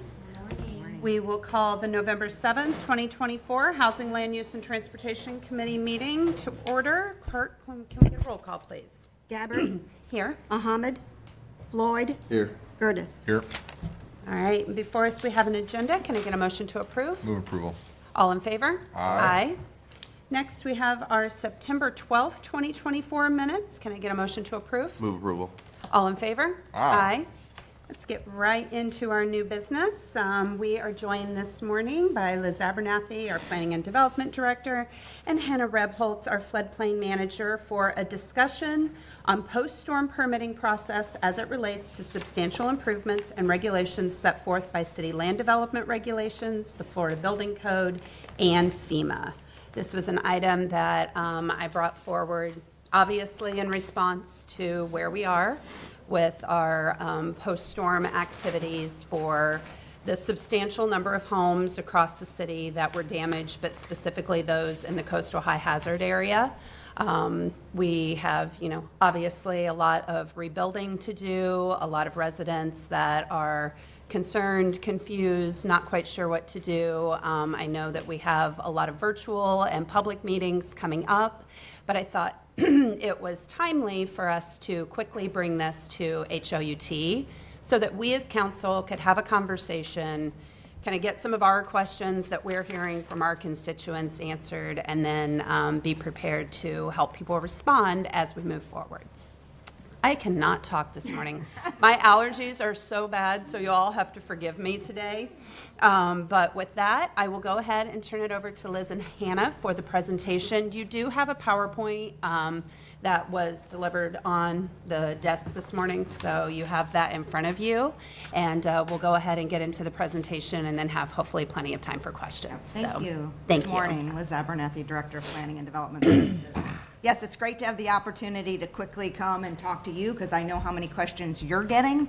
We're getting them, and things are moving fast. And it's really great to get your feedback today and kind of explain how we're running our permitting program, what's going on, give you some updates, and we'll continue to coordinate with you as we move forward over these next few months of recovery. So with me today, we have Hannah Rebholz, our Floodplain Manager, who's been doing an incredible job for our team in our city over the last, since she's started working for the city many years ago, but in her role as Floodplain Manager, she's really stepped up into this leadership role, both with our staff and the community. So I appreciate how much she's been doing, and our larger team, Don Tyre, our building official, is here with us today as well, and Angie Phillips, our deputy building official, in case we get into some technical questions. They're our backup here. So with that, I'm going to have Hannah get started, and I apologize we didn't get this sooner, but this was a pretty quick turnaround. Yes, so, absolutely. We will have, we'll go through the presentation and have plenty of time for questions. Thank you. Good morning, Hannah Rebholz, Floodplain Manager. And to echo what you said, I really want this to be a discussion. I feel like there's going to be a lot of questions and back and forth. So this is a long presentation, but I'm going to try to go through it quickly so we have enough time to talk. I don't think you need me talking at you. I think you have a lot of questions, so I'm going to try to get there. So we've been working hard the past 2 months, coordinating with the state on a lot of things, as well as coordinating with the rest of the city on our next steps, since we've never been here before. So with that said, one of the biggest issues is our 49%. I wanted to tell you where it all started. It all started with FEMA. FEMA has a regulation that we have to follow in order to have FEMA's help. And their regulation is 50%. It starts with the NFIP to get their help. And basically, it's to regulate the development of non-compliant structures, because FEMA is trying to promote safety and compliance hand in hand. So we took it one step further. Well, we took it 1% further and made it 49%. In doing that, not only is it making our town much more safe, but we are also getting quite a bit of points in our CRS system. I know you all are familiar with community rating system, we don't have to go over that, but this is a big help in it. And as well as other different ways to get different points, this is definitely a big section. And also, we adopted the 49% in our local floodplain ordinance. So that's what we're going off of right now. It's not a federal ordinance or a federal regulation right now or a state, it is our local, and that is what we're managing off of. So real quick difference, because I think a lot of confusion is substantial damage and substantial improvement. And a lot of confusion is, why are we doing this now? 49% rule is regulated 365 days a year. It has always been a regulation. It has always been there. Mainly, it's geared towards substantial improvement, as you can see on the right of the screen. That's a sunny day, you want to put an addition, or you want to do a remodel. You can't put over 49% of value into your home without bringing into compliance. Right now, we're dealing with substantial damage, which is a bit of a difference into the fact that you can't change your damage.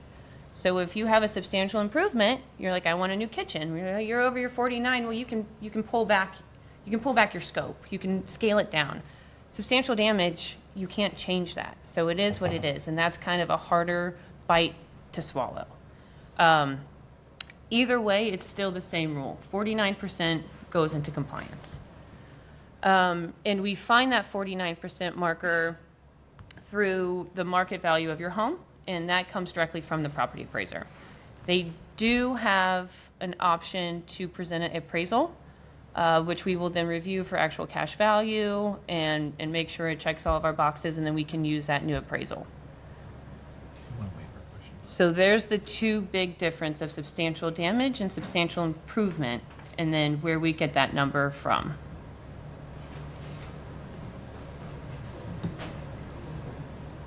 The appraisal has to be pre-existing. So after damage, you can't get an appraisal for your house, and after your improvement, you can't get an appraisal for your house with that improvement. That appraisal that they bring us to change the actual cash value has to be done before the improvement or the damage. Okay, so he just asked me if we were going to wait till after for questions, and I said yes. I think it's coming up on another slide too, but we'll say it 100 times. We're going to come back to that. We're going to come back to that. Okay. Yes. Yeah. That's awesome. Yeah. So you know what? No, we're not. That's a big No, we're not. Because I see all three faces here that are like, wait a minute, let's put a pin in that. So let me just say back to you what I heard. And maybe this might kind of lead into some conversation. I want to just very clearly be, concise on appraisal. People are being told that they can hire a fee-based appraiser now, and they will come out and do an appraisal for them, and that appraisal will be based upon what their home was prior, and that they can use that appraisal Absolutely. Okay, because what I heard you say was it had to be an appraisal that was done before the storm, was what I heard you say. Based on the house before the storm. Okay. Based on the house. Okay, before the thank you for that clarification, because I think that's why all three of our faces were like, what? Because we've all been telling people, if your value is really low on that threshold for your improvement, I would recommend you go get an appraisal, because especially if you've lived in the home 20, 30 years, your value's depressed because of Save Your Homes, and this could help you be able to show that there could be a greater threshold. Absolutely. So I just wanted to make sure we were crystal clear on that You people can go get an appraisal now that will be based upon the condition pre-storm. Correct. Thank you. Did that help clear that up, gentlemen? Yes. Yes, yeah. One more thing. Okay, yeah. Phillips, Deputy Building Official. The important thing is they can predate an appraisal and base it on the value before the damage. But when you submit that appraisal to the building department for approval, you need to have the photos supporting that appraisal from the pre-damaged condition. Which is why taking videos and pictures Right. for And I've seen some that have like the family standing in front of the Christmas tree with like the new kitchen in the back, and that's fine. The appraiser is willing to accept that. Yeah. So there have to be, they do allow some historical photos inside of the home to count toward their support of the appraised value pre-damage.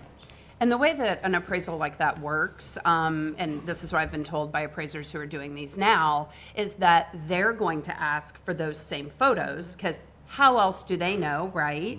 And then they can incorporate some of those photos into their appraisal report, and then that gives them the justification, because they have a license as well. They have to protect that license, and they're not going to be making up values just based upon what people tell them. Correct. So there has to be photographic evidence of what, or receipts for recent work that was done to improve, things like that. We aren't the appraisal police, so Right. if it comes in and it's got a certified appraiser, we Mhm. go with that. But we Yeah. do need certain boxes to be checked in order Yeah. for the appraisal to qualify and be approved, and we do need supporting photos. So sometimes they'll have the pre-damage photos as well as the damage photos, but they do, in their verbiage and in their explanation of what that intent for that appraisal is, we'll say it's for construction purposes for permitting, and that it's a predated appraisal based on these photos. And oftentimes with this market, an appraiser may have been in that home for a sale within the last year and is now just going back post-damage and saying, I've been in there. Right. So it's just the way the market is. Any other questions? Okay. Councilmember Curtis. Thank you, Madam Chair, and thank you for the clarification. My one question, I have one separate from appraisals, but I'll stick on appraisals and wait for the other one. Does that affect assessed value? That's exactly what I was going to ask. When you go and get a pre-storm appraisal and now you're submitting that appraisal for I can't speak for the property appraiser, but I've been told by the property appraiser it does not affect. Yeah. So we had a meeting on Friday for District 2, and Mike Twitty was there, and that was one of the conversations that came up. And appraisal will not affect that, but they are looking at ways that maybe they could even look at. I cannot talk this morning. I am so sorry. Everybody's going to sound like this today, right? That they're looking at ways that they can look at valuation as well that couldn't, maybe not affect the actual assessed value for tax purposes. So there's some work that's happening in Mike Twitty's office as well. But for now, this appraisal is the way that people can contest that, but then not have that kind of repercussion. Thank you for that. Yeah, was that your That was question my as well? exact question as well. Yeah. Perfect. Thank All you right. very much. Awesome. Thank you, Madam Chair. Continue. So what's included in the 49% value? So what gets you up to that threshold? It's a lot easier to talk about what's not included. Basically, if you take your house and you turn it upside down and it shakes out, that's not included. Everything else that's attached I like that. is included. Your cabinets, your countertops, all of your fixtures, your hardwired appliances like your water heater, sometimes your stove if it's gas. But mainly everything is involved. Your flooring, your trim, your finishes. What's not involved, which is big, is the debris removal, and that's what we're seeing a lot of right now. A lot of people are charging a lot of money for this, but it's not included, so it's fine. Your design fees, permitting fees are waived right now, but if you have to hire somebody to do some drawings, that's not included in the 49%. And then, of course, anything exterior, like your fencing, your irrigation, that's not included. But everything inside the house is included.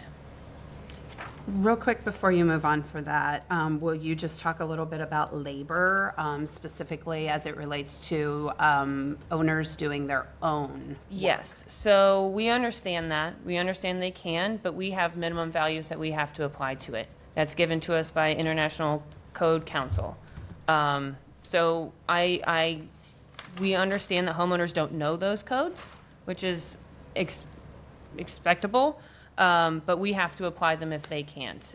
We do promote licensed contractors to pull permits.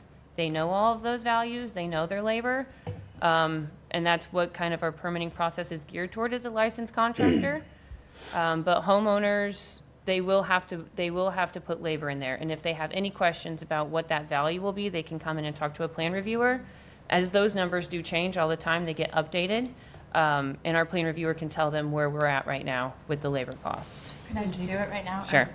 Yes, yes, please. So what we do tell homeowners, because that's the hardest thing, is they're doing it themselves. They say, I'm doing it myself, my neighbor's helping, my family's coming in. I've got stuff at Home Depot, I have stuff left over from a project last year, I have donated materials, right? So they want to do relate it to this. They want to do a full kitchen remodel, and they're like $500, and it's going to be a 200 square foot kitchen remodel. That's what they think it is to them, because they had to buy a light fixture or something. Everything else was donated, or their friends are helping them. So when we're trying to justify, and the numbers that we're holding them to are only a minimum value. That's what the ICC, we're using the ICC for a minimum job cost for that labor and materials. They can always come in higher. If they went and got a detailed list of what they bought from Home Depot and said, this is the rate my contractor would charge me, this is the rate I have, take even the profit out, it would be much higher than what that minimum value is. But that's a national standard that we've used for it comes out every 2 years, and we've used it for at least the 12 years that I've been there. So we hold that as the minimum. They cannot go below that. That's the lowest fair value. So when a homeowner is sitting across from me and they filled out an application and they say it's only going to be $500, I have to explain to them that there's value in every material you use, and when you install it, it increases the value of your home. There's an inherent value in everybody's labor and use of time, whether you're a contractor or a homeowner. And it's an awkward conversation because it's hard for them to wrap their brain about what they value their labor as. And that's why we have those minimums in there. It's typically what we use for homeowners, because they want to come in and they see things on sale, and they're not including some of the overhead that contractors have, including their labor. So we include the labor in with the basic materials. We always know that value is going to be much higher than that minimum value on the ICC, but we cannot let them go below that. So usually we walk them through. The labor is always going to vary, but we kind of walk them through and teach them square foot and linear foot, and they do come with something sometimes, but that conversation is about the inherent value of the labor, the value of labor, and the value of materials, and then value of the improvement. Right, thank you. And more to come on some of the slides that we're covering that on. So. Yeah. So we created a new application type. It's called Post-Disaster Emergency Permit. So we created this not only to track who's pulling a permit, to make sure that we can compare that to our damage assessment list, to make sure everybody's pulling permits for their repairs, but we also created it so we can make it a priority. It can go ahead of all of the regular permits, and that's what we're doing right now. It's hard to make 20,000 permits priority, but at least they're in the front of the line. And again, complimenting Hannah, we did this before the storms. We had this ready to go. Yeah, we did. So this wasn't something we came up with after the storms. We did this pre-storms to be ready in case something happened. And so we were immediately able to put this into play. So Nothing on this slideshow was a knee-jerk reaction. All of this was in place. We've been practicing this. We've been doing it. We've been audited on it. This is what we do. It's just on a bigger scale because a lot more people are paying attention to it now. And we're really coming down on the hammer of pulling a permit. We've never really been permit police, and we are right now. So PDEP was created. We can track it. We can make it a priority. So what we ask for people to come in, because we know a lot of people aren't contractors, so we try to keep what they need to submit with their application to a minimum so they can get their permit and they can understand what they're doing. In your packet in front of you, you have everything that we require, which is an application. And if you look on page 2, that's where you're going to put your job cost and your scope of work. There is an owner contractor disclosure. This is only going to be filled out if a homeowner is pulling the permit. You can read through all the requirements and restrictions on that. We have to have a floor plan. We have to know what rooms are being altered. We need dimensions and a floor plan, or a floor plan and dimensions on that floor plan, showing which rooms are 4-foot cut compared to 2-foot cut, or which rooms didn't get touched. And there's an example of a very simplistic floor plan in that packet as well. We do help people draw them. They come in with nothing, and we can help people through the whole process. But we're trying to get the word out there that this minimum drawing is what you need to come in with. One extra thing I will put in there is if they don't have the skills to draw, they can go to the property appraisers and pull the property card, which has the overall, and they can kind of sketch in. Yeah, they have the outlines of the building, and they can kind of sketch in where the bathroom is and where the... They can draw their interior walls. And that's a big thing that we promoted during remote permitting. When they would come in with absolutely nothing, we would go on property appraiser forum, print it out right there and help them draw it. It's a very nice tool. Also, a notice of commencement is in there as well. That is needed if your project is over $7,500. It will be recorded with the clerk of court, with the county, and it goes onto your parcel. So that's the packet that they will have to come in with. We walk them through the whole thing. The most important part of that packet is page 2 of the permit application. That is your scope of work. That is what needs to include everything that you're doing. When we talk about a one permit system, which I will later, you'll see that that scope of work has to include everything. We can't have miscellaneous electric permit somewhere else. We need to see everything on that page 2. And just for clarification, when you're there getting your permit, you're given the notice of commencement form that you then later follow up, fill out, and before you call your first inspection, you need to take it to the clerk, and it's $10 to record. Yeah. So it's, and we get a not- certified copy. Yeah. So you have all of that. You go into plan review. They look at your job cost and they realize that you're 25% of your structure value. Not 49, but if you hit that 25% threshold, we require you to fill out a substantial damage and a substantial improvement packet. If you do not have a detailed job cost estimate from a contractor, we cannot legally ask and require a contractor's estimate. We can't do that, especially if it's a homeowner's doing it. So if you're not giving us that broken down line item by line item, as a contractor would with their labor, then we have one for you to fill out. That's what that substantial damage packet is basically a contractor's estimate, but blank for a homeowner to fill out. And that will be required once they hit that 25% threshold. And that's required there so we can track and make sure we don't go over the 49. You sat up like you were good? Just right. At 25%, we require them to fill out that substantial. Even if they have a contractor's contract, they still have to fill out our form. That's part of our process for FEMA, for our floodplain reviews. So if they hit 25% of the RCD, they're not at 49, they're at 25. We've always had this as a very conservative measure that they itemize the scope, they fill this out, they sign it, and they submit it so that we can make sure all the I's are dotted and the T's are crossed. And that is what is submitted to FEMA for our audit. That is on our ordinance. That is what we require per our ordinance. And that is our checks and balances, and that's what FEMA and the state have looked at. Councilmember Floyd. This is for everyone or special hazard? Every house in a special flood hazard area. In a special flood hazard, okay. The 49% rule only lives in the floodplain management ordinance. It is only put to the special flood hazard area. Okay, so, yeah, I guess part of my confusion is you know, it's special improvement area, but then it's called the floodplain substantial, and the floodplain might exist outside of the special improvement, or special. So 49% only exists for Yeah. structures in the floodplain, and this only exists for structures in the floodplain that are proposing improvements more than 25%. Yeah. So The floodplain is floodplain where is I'm the getting word you're confused Yes. about. So there's 100 different types of floodplains, Yes. right?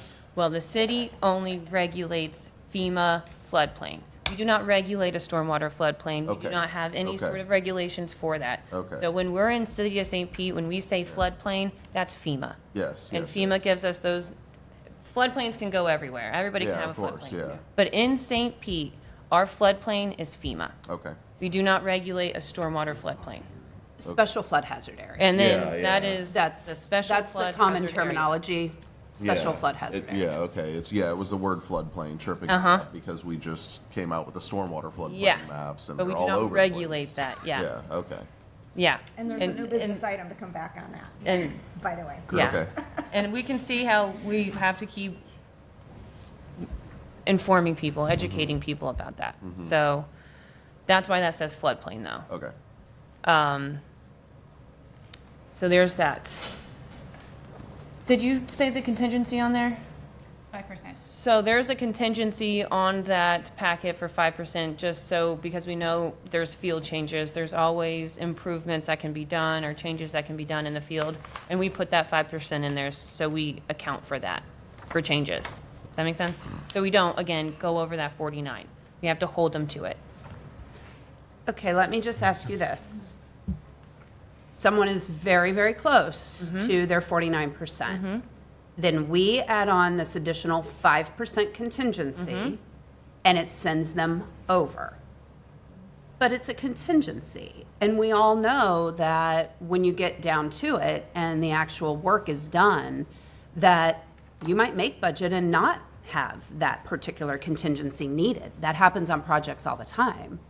So are we potentially throwing people into the 49 plus category with this 5% contingency?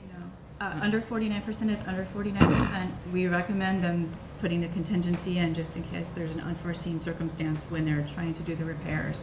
And it is built into this, but they can skip over that category. So it is at the very end. They have their total of all of their stuff. They can put the 5% in and get a grand total. But we will allow them to go without the 5% contingency and have their grand total less than 49%.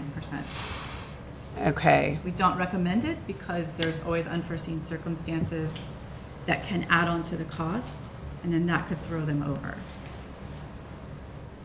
How do we go back after all of the work is done and verify how much they actually spent on those improvements? We don't do that. It's an estimate for permitting.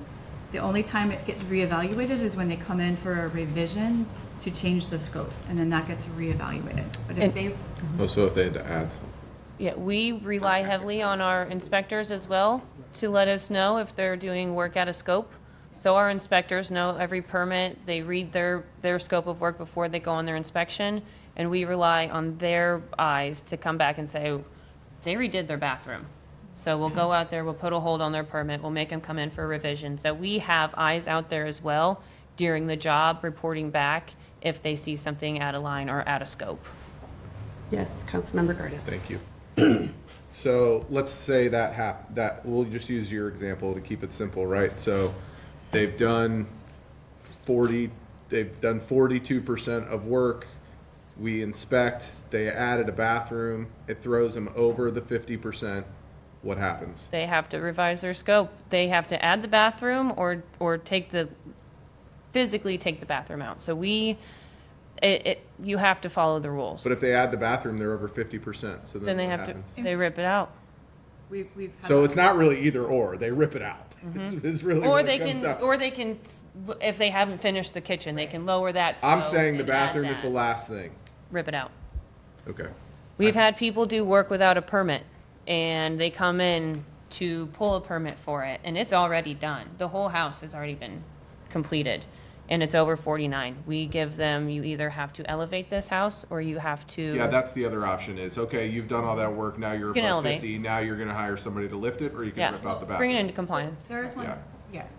sometimes people will go through this process just relying on the tax value, and they're doing the substantial improvements package and everything based on the tax value, and they are able to, at that point, go back and get an appraisal that Yeah. predates, and then that bumps their value. And I'm just assuming they had done all of that. Yeah. I'm going worst case scenario. Right, Yeah, but I appreciate so that. we've been doing this the whole time, and usually it's the improvements, it's the elective work. Mhm. And so there are workarounds where they can go back, just like we're telling people to go back before the pre-damage event, they would go back before the pre-improvement event and get an appraisal. And if that RCD was higher, that gives them another buffer to not be over the 49%. Okay. Mr. Corbett, thank you for joining us. You have something Morning. you want to add? I would just say this is one of the reasons to your original question, Councilmember Gabbard, why I would recommend they leave the 5% while they have the option not to put it in. If you take the 5% out, you literally have no wiggle room at that point. So, Yeah, that was kind of my next I question. feel like you're is operating why at aren't the we margins? forcing people to use 5% contingency rather than making it optional? The optional seems like it gets into a scary situation.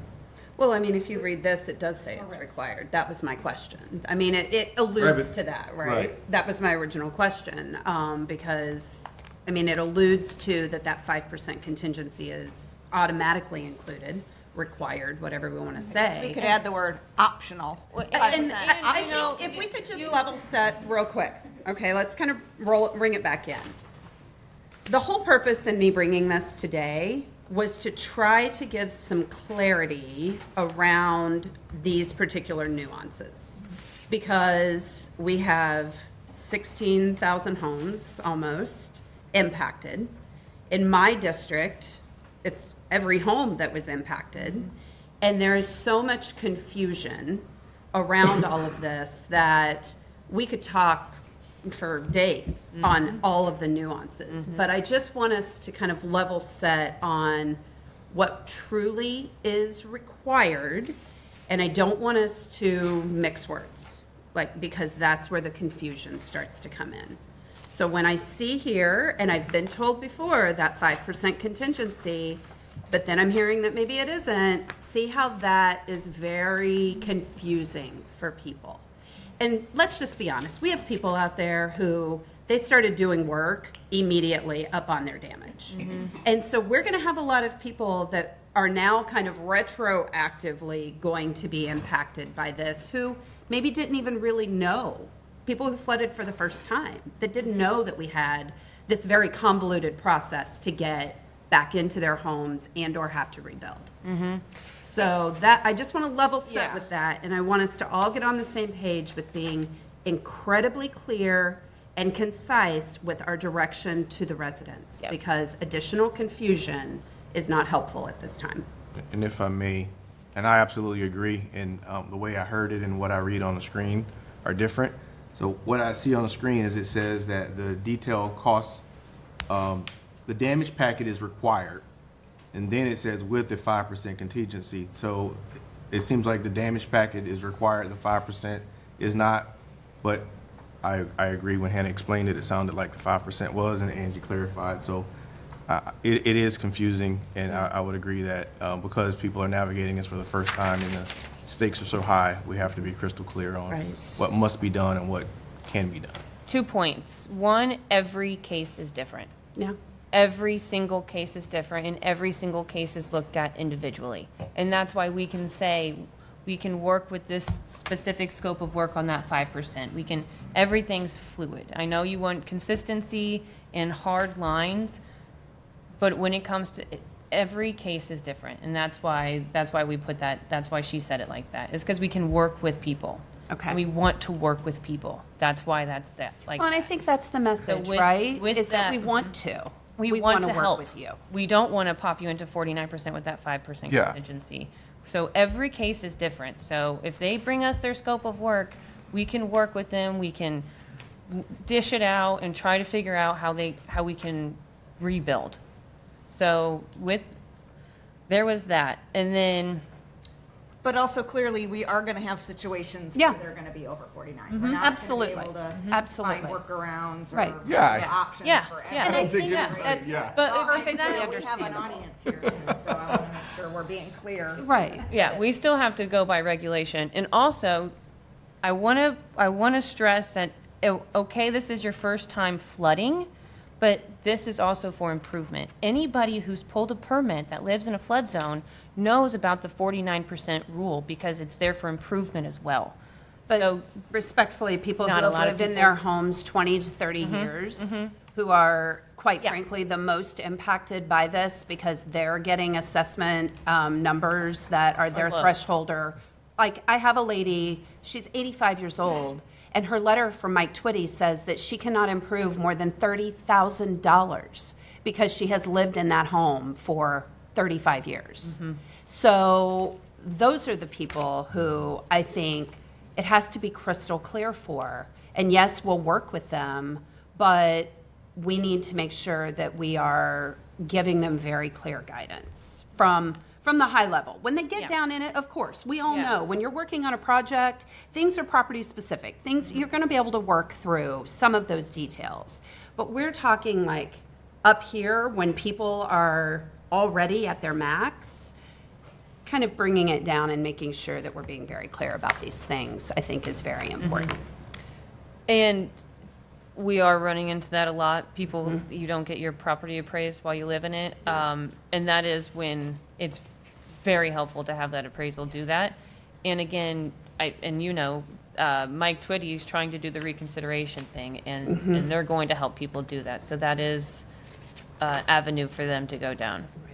But I just we hear that a lot. Well, this is the first time I've ever flooded. Well, the 49% rule is here every day.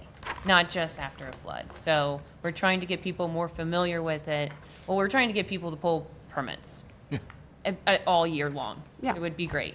But that's a different HLUT. So, All right, let's keep rolling. Yeah. We've got a lot to get through. so that's the PDEPs. That's what you need to submit it. That's when the substantial damage packet comes into play. You know they are priority, but there are 20,000 of them. So with that being said, I kind of wanted to show everything in this slide we've already talked about, but this just puts it in two different paths that we're going through. So right now, currently, we have 10 people out there that were sent to us from the state doing substantial damage inspections, curbside. This activity that we're doing is a requirement from FEMA for post-storm. This is the only time we've done this is post-storm. This is the only time we've gotten hit this hard, and FEMA has said you have to do a second external boots on the ground review after your damage assessment. That's why this is new, because this is the first time we've ever had to do it. So with that said, we have that going out right now, and that is its own function. Also, on the other hand, starting today. Also, on this side, you can come in for permits. And if you come in for a permit, before your house gets inspected, we will do the substantial review on the counter. And they are, I don't want to say they have nothing to do with each other, but one is not reliant on the other. You do not have to wait to pull a permit to get the inspection, and you do not have to pull a permit to get the inspection. You're going to get the inspection no matter what, boots on the ground, curbside, but pull your permit at the same time. So I can go through our path if you want to real quick on each side, so you can see I would like us to. the same kind of thing happening, but just in different ways. Yeah. So on the boots on the ground, we have people out there using what we have documented from our damage assessment when we went out there first. We have all of those pictures and all of those levels documented.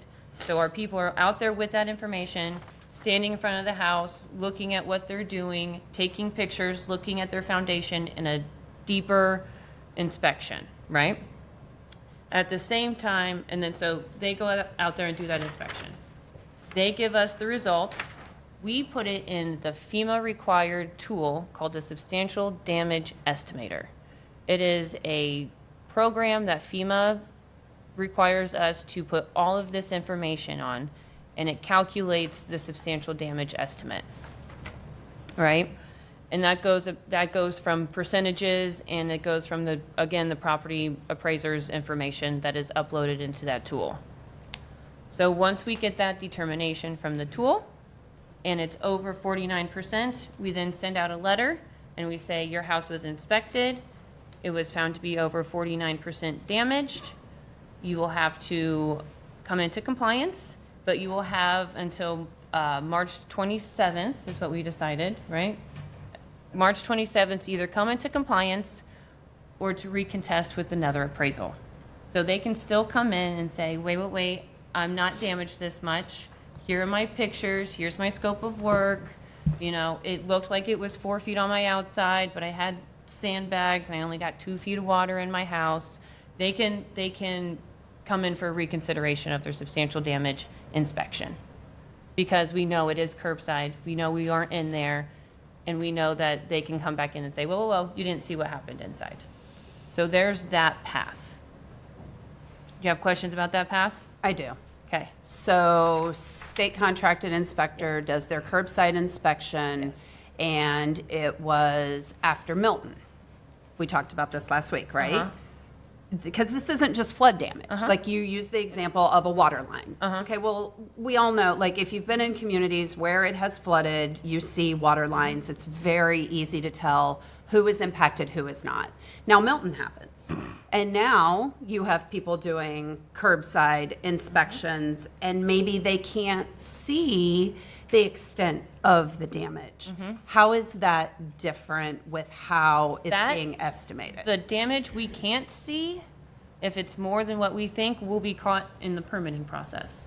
So if we go out and do a substantial damage curbside inspection and the back half of your roof is completely gone and we can't see that, That's okay, because when they come in to pull a permit for that roof, we will do the same substantial damage process with that packet. So we're doing it twice. We're doing a curbside and an in-house. Okay. And FEMA knows we can't go on property. FEMA knows we can't knock on people's doors. They're well aware what curbside means, but we have to do it. And we know that there's things that we can't see, but again, that's why we have the permitting process. And that's why we have our substantial damage process for permitting. Okay. To catch those that we can't see. Okay. Yeah? Okay. Keep moving. So on the actual permitting side, homeowner or contractor, the applicant comes in. They come in with that packet that you have in your hands with the application, a full scope of work, a full job cost. They sit down there with the reviewer. The reviewer looks at their job cost, looks at their scope of work, and then they refer back to the damage assessment data, exactly like the inspectors do. They look at the pictures, they see what we documented on. They either find a difference and say, wait a minute, we say you have 4 feet, why don't you have any electric on your scope? You know, it shows that you only had, you know, so they use the damage assessment information, compare it to the scope that they're in, and we make sure everything's covered. Because we, again, are one permit system. So once the plan reviewer follows that scope, make sure that everything's covered, that we have documented, then they apply the ICC BVD, the International Code Council Building Valuation Data, as a minimum to that scope of work. Once that's completed, then we either come with your over 49 or you're under 49. If you're under the 49, they'll issue your permit, you'll get all your trades, you'll go to a permit tech, you'll get your notice of commencement if necessary, and you go start your work and you call your inspections. If you are over that 49, again, you have the option of bringing in another appraisal or a appraisal that is different than the county. And if you don't want to do that and you say, I'm over 49, then we will have a one-on-one reviewer and the homeowner about what are next steps, about mitigation options, telling them about how to elevate their house, telling them about demolition. And that is how we talk to the homeowner after over 49%. Do you have any questions on that process? Gentlemen, any questions? Yeah, but I can wait. Okay, we're going to wait. I'll Okay. Go ahead. So either way, your house is being looked at curbside and during permitting for substantial damage. So that's 3 sets of eyes on every house that has been affected. And that is what FEMA wants. And that is what will get us through our audit. So a couple of good things now of how we're different compared to other communities, municipalities, or counties. So one big factor is we are permit to permit. So that meaning we do not have a cumulative look back period. So if you pull a permit today, if you pulled a permit last month for your windows and you got that permit closed out, that total will not go to your 49%. As of the storm. Yeah, before the storm. Well, if it's just closed out, that does not go to your 49%.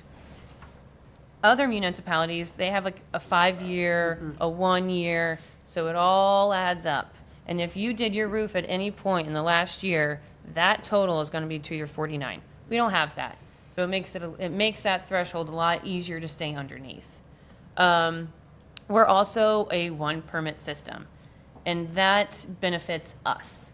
That benefits FEMA saying, well, why aren't you tracking all of these little scopes and putting into 49? We don't have to make sure of that.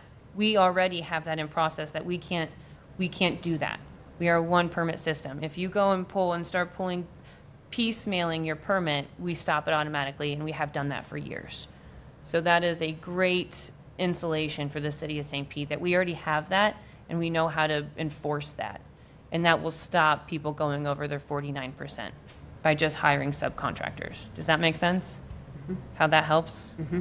Okay. So Also, in our review, our plan reviewers not only do the building review, but they also do FEMA, which makes this a streamlined process compared to most. So in most counties or communities, they have a building review and then it gets sent to FEMA review. And that adds another week or sometimes 2 on people's permits. So we are very efficient in our plan review process, making it quick and somewhat painless through the whole thing. We are one of the only communities in the county that offer over-the-counter permits. So a lot of people have shut down in person altogether, and they have still stayed shut down after this. So we actually give people the chance and the opportunity to come talk to us, sit with us, and bring in their pictures and bring in anything that they can find that wasn't ruined, and just we can work with them. We're a little bit more humanized that way, and we're the only place in the county that still really does that. And a big thing is we have stayed open for business. A lot of places in the county have shut down, stopped permitting, and it is crazy. And but they never had a substantial damage process embedded in their permitting. We do. We had that already, and we already know how to do it, and we trust it, and it's been audited enough that we said we're going to stay open because we're going to catch them as they come in. We don't have to wait for a curbside inspection. So that's a huge difference, and that is one of the big reasons we took the county link off of our website, was because it was confusing a lot of people. So we took that off. We don't want that on there anymore. It's got great information, but there's enough information that's different than us that we said we're not going to do that. So, but that's an amazing thing that's happening in the city of St. Pete, or people are repairing already. So those are good things. We like those things. So we're going to get into 2 different case studies. One house is and one house is not substantially damaged. And we're focusing on damage on these case studies, not improvements. We can get into that later. So as you can see, this house, if you were to glance at it, you can see through the house all the way to the garage. They have nothing left in their kitchen. You can see the water level on that under the squeegee on the top right picture. And you would think, well, half their house was full of water. They must be substantially damaged. Turns out they're not, and they didn't even have to get a new appraisal.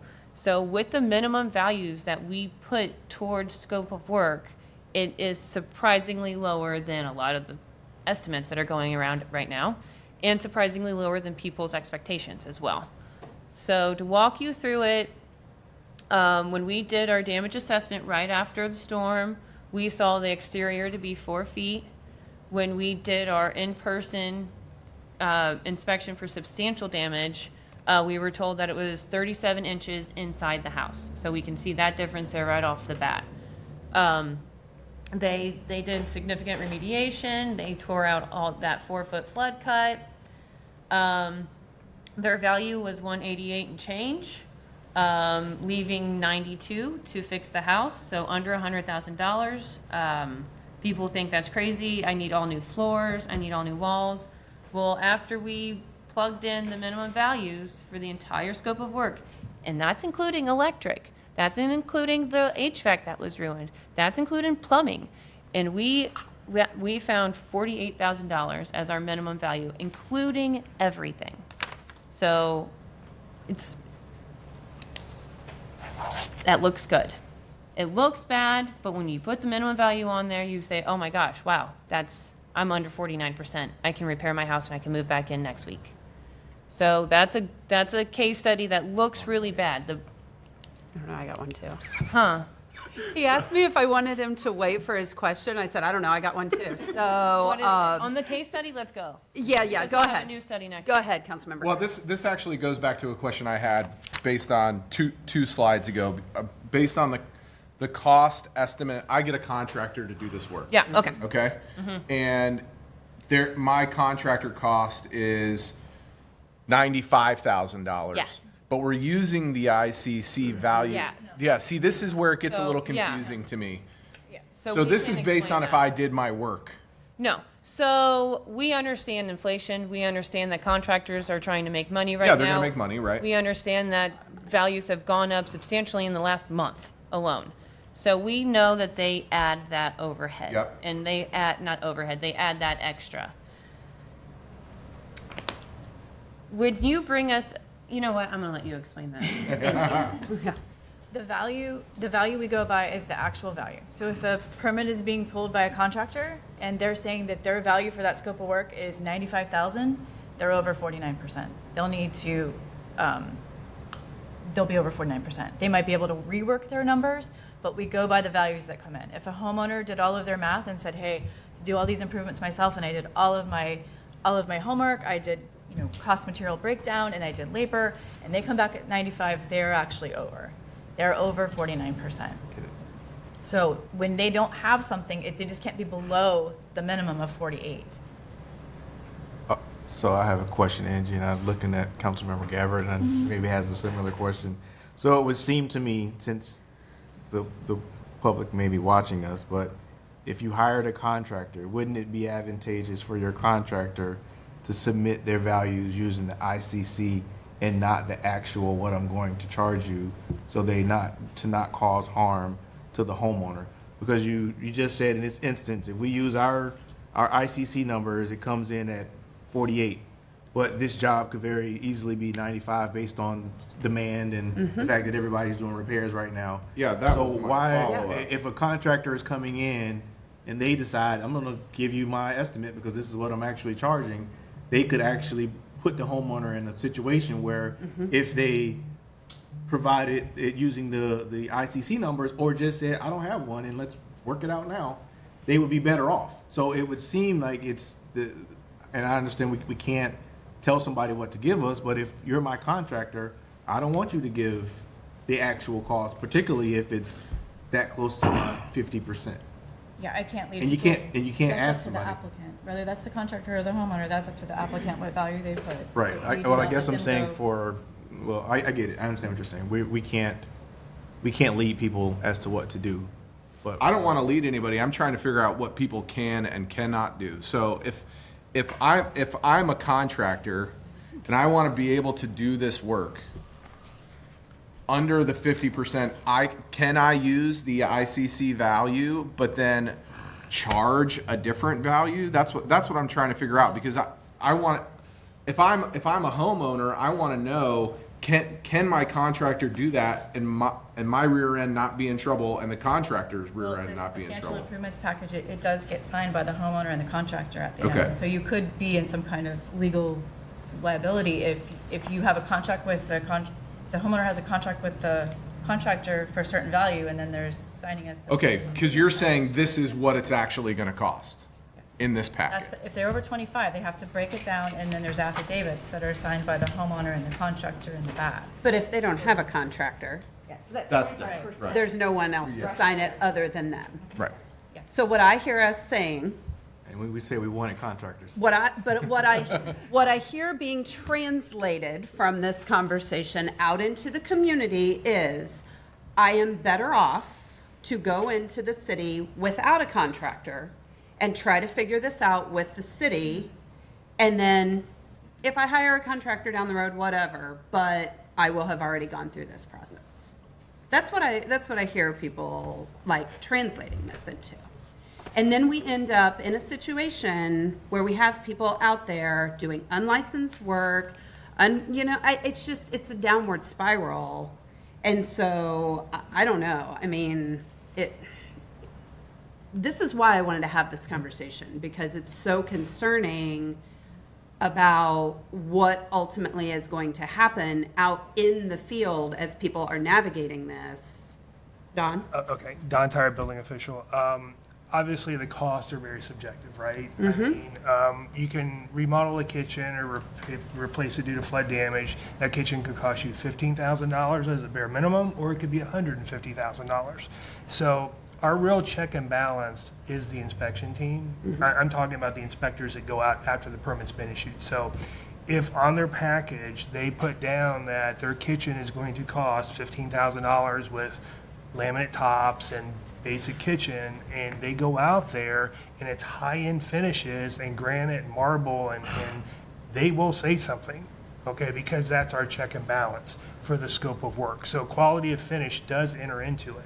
So same with flooring. I mean, you can pick any of the different aspects. I mean, luckily in St. Pete, most of our flood damage was non-structural because it wasn't really an aggressive storm surge like the beaches got hit with. So they're going to be allowed to repair and replace those finishes. If it was structural, it'd be a lot harder to get that calculation to work because you have to include a lot of money for the superstructure of the house to be replacing structural items. So we're really talking about interior finishes here. So it's that quality or level of finish that can be very subjective and change the cost from a $40,000 renovation to a $92,000 renovation that could put you over. But the way our ordinance is written, we have a baseline cost using those ICC numbers. That's the bare minimum. That's kind of where we start. It's the actual cost, whatever they're going to use. It's much easier to deal with if it is a contractor because they are used to doing it. They're going to plug all those numbers in, and that number could be substantially higher than that ICC number. But that's our baseline cost. That's not saying that that's what that renovation is going to cost. That's just our initial check and balance. The next check and balance, when they fill that package out, each item is listed out. So the plan reviewers will look at that.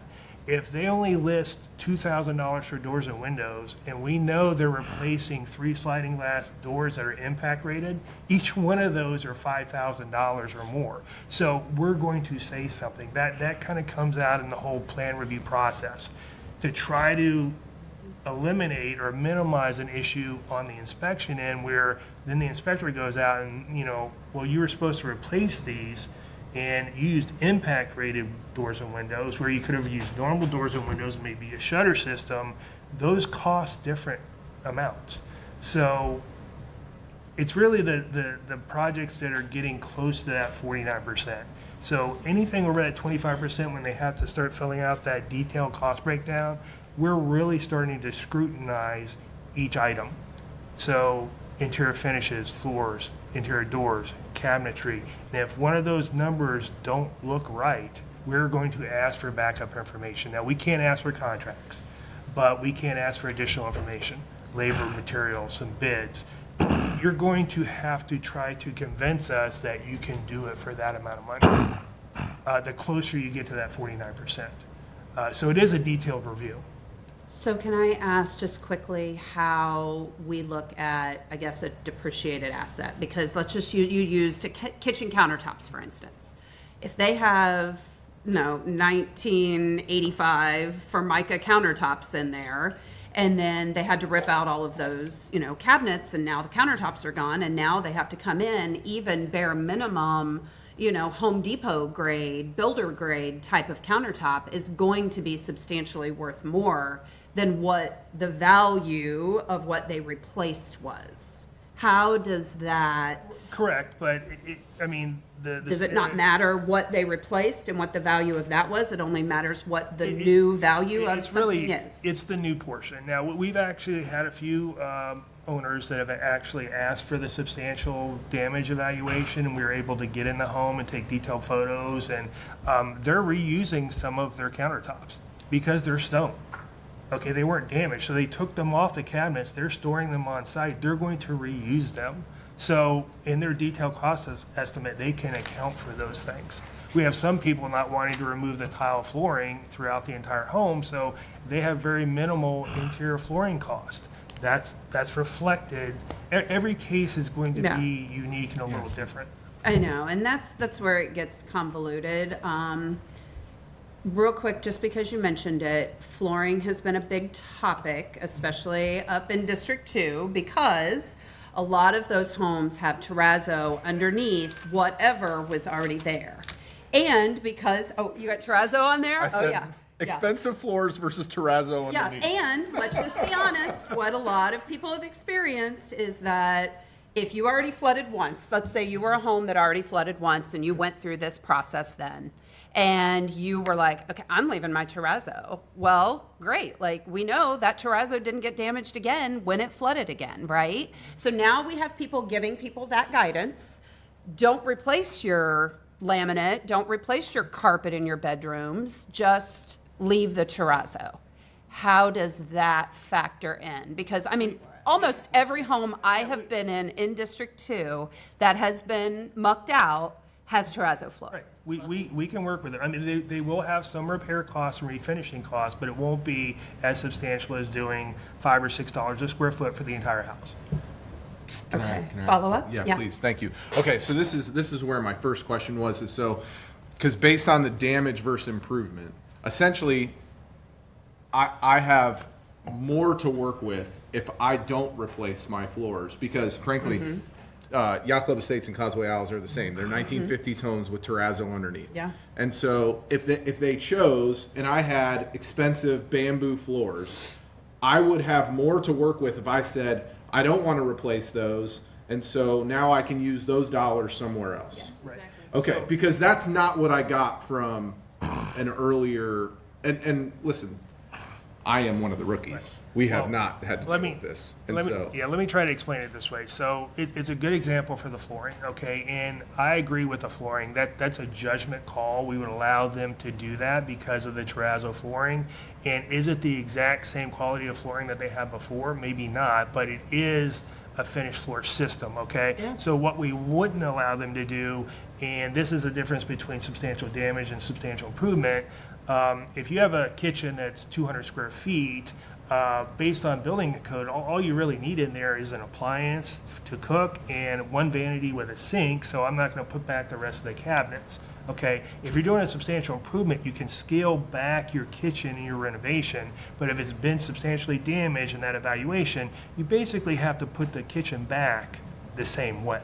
Okay, you can't say that, you know, I have 200 linear, you know, a couple. yeah, I had a massive kitchen, and now I'm making I'm it. putting a single Yeah. vanity, right? That's a little bit of a different scenario as opposed to the flooring versus terrazzo. I totally understand that and appreciate that. I think in some of these instances, though, it is important to know, because I mean, if you're like, let's say you're at the 45% and your 5% contingency, right? And my floors are $15,000, and I can polish my terrazzo for $2,000. That's a massive change for somebody. And so I'm just happy to hear that we are looking at those types of things to help people go, hey, listen, I see that you have floors here. I see that now in an inspection or however, you've got terrazzo underneath. If you chose, you could leave those and we can use that somewhere else. Because I think that, I mean, for a lot of people, and I totally agree with Chair Gabbard, there are a lot of people who have owned their homes since 1956 in Causeway Isles, since that place was built. Yeah. And like, they just don't know where to use the limited amount of money. And I'm just, this is a long way of saying I'm just very happy that there is some optionality, not a lot, but there is some optionality and flexibility with how we get to this number. And I think, as much as we want to be very clear, I'm very happy. Like, that's one of the best slides on here is that we're open for business, because we've already said not a lot of people are. So I just appreciate that, and I think we absolutely need to keep communicating that. And the ones that are under 25% are easy, right? Right, Those are- right. You're under 25% by our calculations, move forward. Yeah. It's where you're getting into that package that these conversations Yeah. have to come. So. Right. My only last comment would be, is just based on this slide and the next one, I'll just give you my like 30,000 foot view.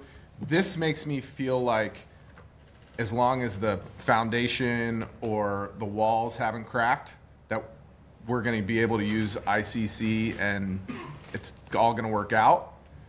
And then if you had some of those things, it's really not. And so this was a little confusing for me.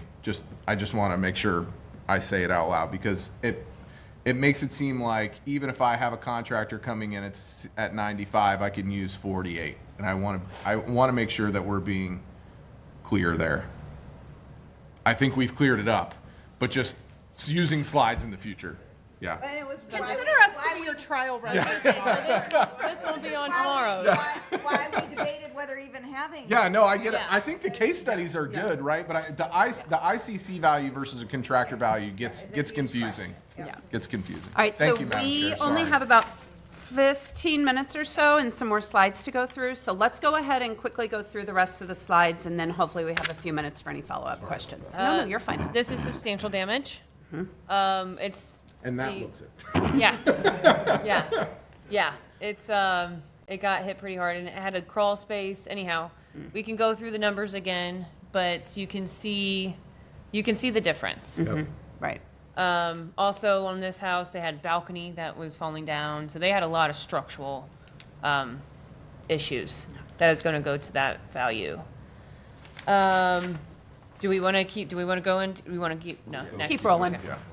So where do you become compliant, and what does that look like? So if you do hit that threshold, that 49%, equal to or exceeding that 49%, that's when we require compliance. Compliance looks like down here on the bottom right. That's Shore Acres home. He just raised his house. Up top, that is a flood-proofing barrier. Now that can only be used for commercial. Commercial structures are the only ones that can do flood proofing, dry flood proofing. Residential, you have to be above for compliance. That is a mobile home, and we are requiring mobile homes to be lifted as well right now. So we're going to start seeing a lot of those when those come back in for repair, because we have a lot of destroyed mobile home parks. So they're either going to look like that or empty. Or you can move your house out of the SFHA. 75% of the city is a special flood hazard area, so I don't know where you're going to move your house to, but you can relocate. That is a point of mitigation. But that's what our future looks like. So any questions on that one? This is what happens when we aren't compliant as a city and as homeowners. So right off the bat, unpermitted work will result in a violation. That is in the works right now. We're figuring out that system because we have a mass scale, but we'll get there. We will be removed from the CRS. It is not a question anymore. If we do not dot all of our I's and do all of regulation, they're going to remove us. And if they suspend us, it's almost a worse outcome, because then we'll get charged instead of just let go. Not only will it affect our community's insurance premiums, but it will affect future post-storm. If FEMA kicks us out, then we don't get assistance anymore for post-storm. You won't get that IA check, and we won't have any sort of funding for future grant-funded mitigation, and not just residential. The city will lose our opportunity to do bricks and to get HMPG. The city will lose all of our infrastructure money or grant money if we get kicked out of FEMA. So we have to stick to our guns and keep these regulations out and make sure that everybody pulls permits. And they do it correctly. Any questions about that? There is help out there. We're trying to get the word out that please apply for SBA, even though it's shut down. Oh, is it open now? It's after the election. Is SBA open? Not for a couple more weeks. Not yet? Okay. But we're urging people. Yeah, we're urging people to do that. It's still closed, but you'll get your money when it opens back up. We do, as a city, offer FMA grants. There are only 2 communities in the county that offer them. We are one of them. We've been doing it for over 10 years. The other one is Tarpon Springs, and they've lifted 1 house. So we are excelling in that as a community, and we're getting better and way more applicants right now. So we're getting better at it as a city, thankfully, because we're getting tons of applicants right now. There is a new FMA called Swift Current. This will only be open post-disasters. It is not an annual thing like the typical FMA is on the top. So we're looking out for that one to come about. We have not got the notice of funding from these storms yet. So we don't know how much is in there, but it's relatively the same system, but there are slight differences. But again, that's a whole different meeting. But there is that option of help. Quick question on it though, because we help people with the FMA grants. Do we also Swift have to current. be the one to help them with this grant? Yes. And be the one who facilitates the money and all of that? Yes, it's the same. It's the same process for the city as the typical FMA. The only difference of the typical FMA and Swift Current FMA is when it's available as annually as opposed to after disaster. Swift Current's money is specifically allocated to the state of Florida as opposed to typical FMA. It's really competitive because we're going against the entire nation. Well, Swift Current applications only are for the state of Florida. So our competition is a lot littler, a lot smaller. So your chances of getting the grant are a lot higher. So I have a question for administration. Have there been internal conversations about beefing up the staff on this team? Because, I mean, 16,000 properties have been damaged to some extent. We've got how many people in this department who were already working their tails off before this happened? We're saying that we're going to help people with grants. We're going to help people with this new Swift Current. That's only going to be available for a limited period of time. We've got this March deadline of trying to get all of these permits and everything through. I mean, how are they supposed to keep up with that, and how are we supposed to actually help people access all of these resources when they're such a small crew? We're opening up a job, so we know our crew. We already know we need help, so we're at least doing that. But I think there is going to have to. I mean, like, we have to get serious about this. Understood. And thank you for that question. If I may, I'll Yeah. respond. So there are a couple of other options that we always use. For example, we have outside consultants who help us work on the actual grant application. So we are spreading the work. I'm not saying that Hannah and the team aren't doing a lot, but we are. Okay. We do have consultants who help us with actual filing of the grants, but we can always reconsider, and I can have a conversation with Mr. Corbett and his team. Considering it now. I mean, obviously, there's a lot Yeah. going on, but yes, we are. I mean, we have to be able to have the bandwidth to sit with people individually. And I just cannot even imagine how much time that takes. I just know from conversations I have with people how much time those conversations take, and I'm not going through all of this stuff. So I want to be sensitive to the staff that we have, but I also just want us to really accelerate what we can do and what our bandwidth is to help residents get through this. Because it's not going to be overnight. This is going to be months, if not years. Absolutely. And we need as many hands on deck, and I just don't want them to continue to just have this grind with no support coming in behind them to help. Understood. Understood and agreed. Okay. All right.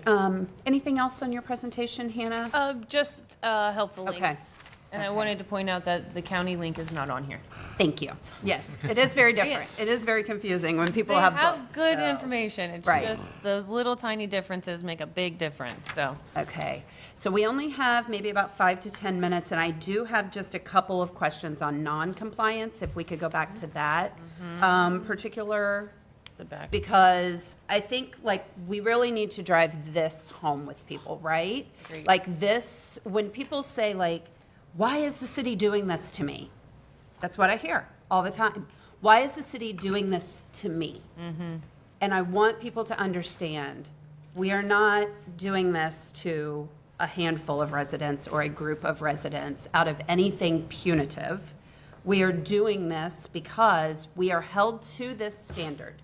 FEMA passes these rules, and we are left to enforce them. I say Mike Twitty's the messenger and we're the enforcer, right? And so I understand why people feel the way they do, but they need to be very clear what's at stake. And I also just want to kind of ask a couple of questions that I had asked kind of early on when all of this happened via email. and I don't know that I've fully gotten the answers to, or if we've even really contemplated fully. So I just want to understand.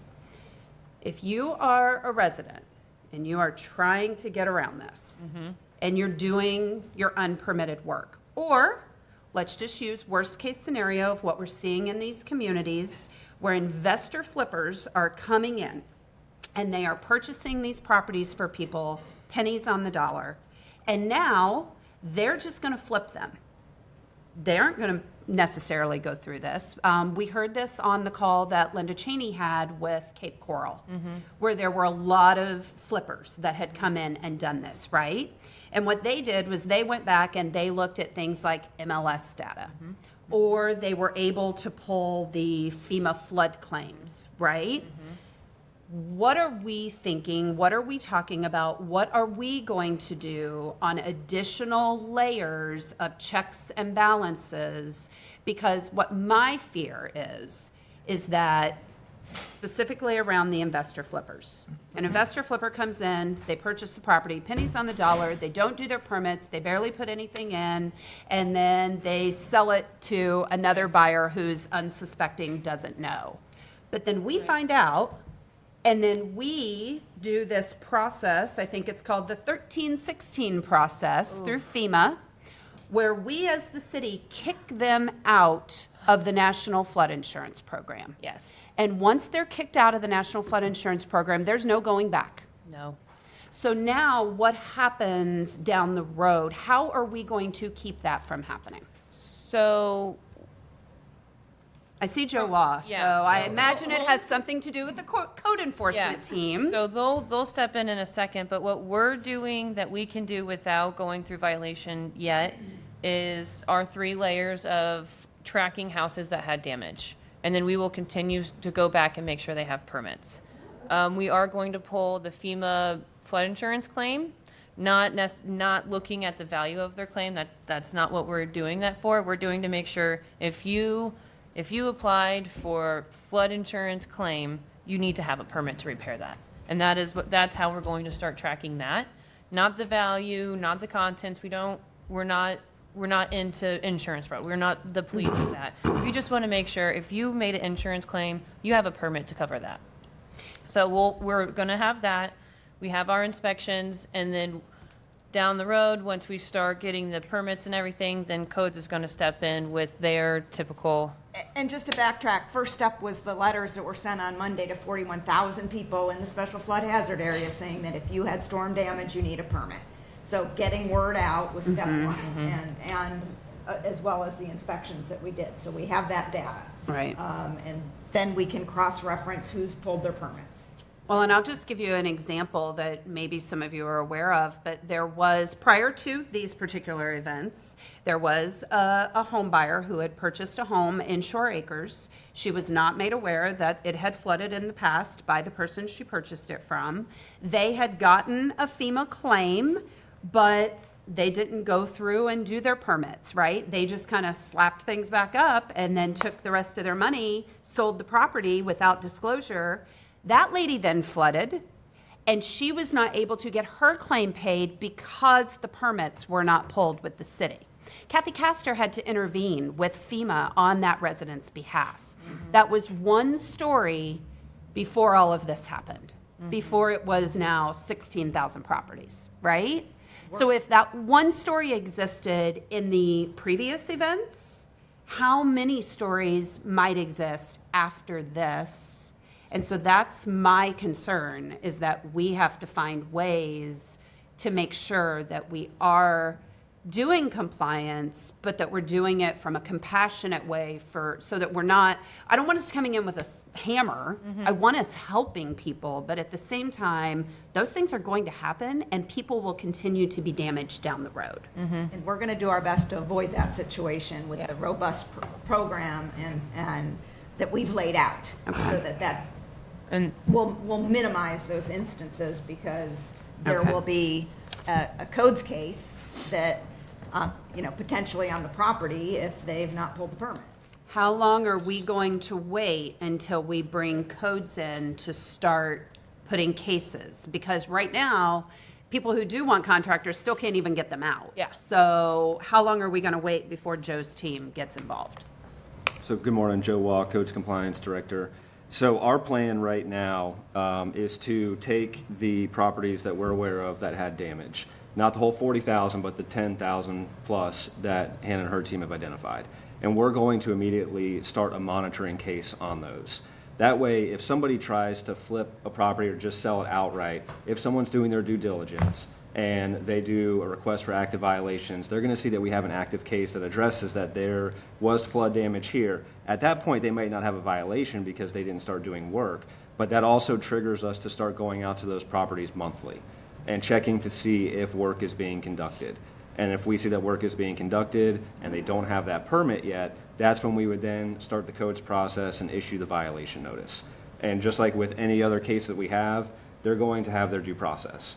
So they will have the ability to have time to bring their property into compliance, go work with permitting to get their permits, and if they don't comply, they'll go through the Code Enforcement Board process.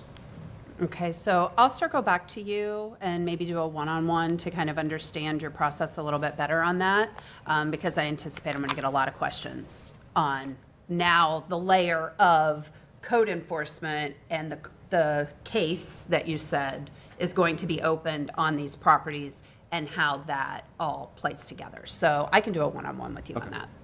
Yeah. Gabrielle, I would, most of you are probably familiar with our vacant and boarded list. It was a list that we created where we would just essentially monitor homes to make sure that they remain vacant and boarded. It wasn't a violation, there wasn't an issue, it was just a way, it was like a tickler file. To go back and check it to make sure the boards were still there, it was still secure. Right. What Joe is describing is going to be similar. It's not that you are in violation, it's not that you've done something wrong, but it's a way for the codes team to monitor to make sure that when somebody comes in, there is a sale and then the crew shows up and they start ripping out stuff because they're ready to flip, that somebody within that time period will see it and say, hey, wait, because what we're trying to stop is what you're describing. They do the flip and now the new unsuspecting buyer comes in and they don't know anything about it. And as you know, in the industry that you're in, it's common that that there will be a check to see if there's any violations. That would be another flag that they would see, hey, there's this case on here, what's this about? Right. And that would at least give the opportunity for the homeowner to ask questions or find out what's going on there. Okay, yeah, because that's going to come up in title search. And could, if some people really do need to sell, right? We kind of want to be very sensitive to how that works with title searches. So, all right, I'll follow up with you. Okay. Yeah, thank you.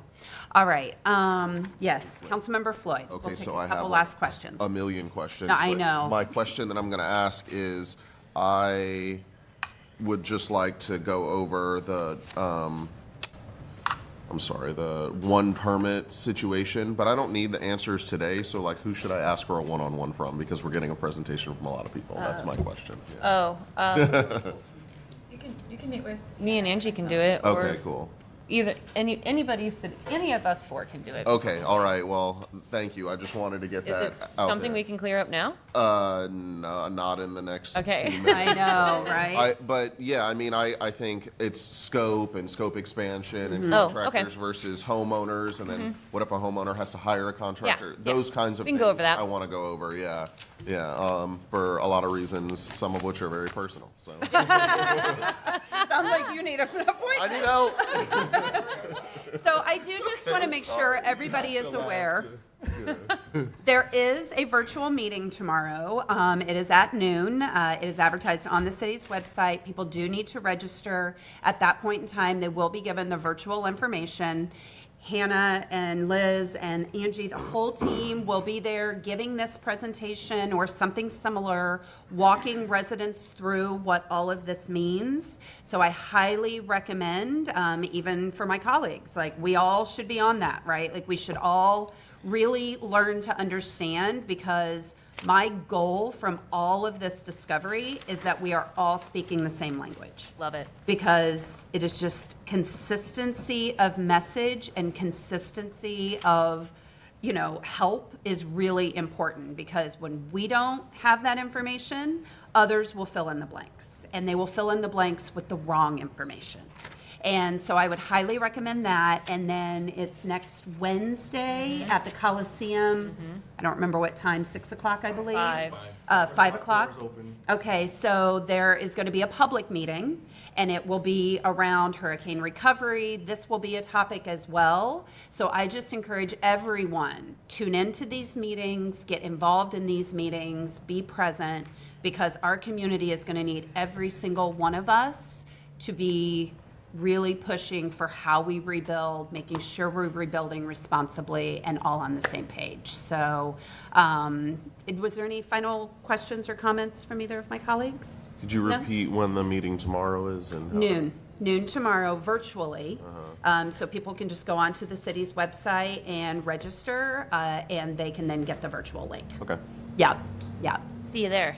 Yes. Oh, we'll see you. You won't see us. All right. Well, thank you all for all of this. My only hesitation to bring this was just because I know how busy you all are, and I'm very sensitive to that, but I thought that it was important for us to have this conversation out in the public, council members to get their questions answered. Thank you to my colleagues for being here this morning. I wish, we could have done this in a cow, but we just don't have enough of them. So we'll continue the conversation. I just want to thank everyone for being here. Thank you, administration. Thank you. Meeting adjourned. Thank you, Chair.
So if you live in St. Petersburg, right, most people know that the world's first commercial airline flight was here. True. Right, from St. Petersburg to Tampa. But what a lot of people don't know, could have been disastrous for the whole idea of the whole airline business, the chain came off the sprocket. The engine was basically powering a propeller like a bicycle chain and a bicycle sprocket that turned the propeller. And halfway across the bay, the chain came off.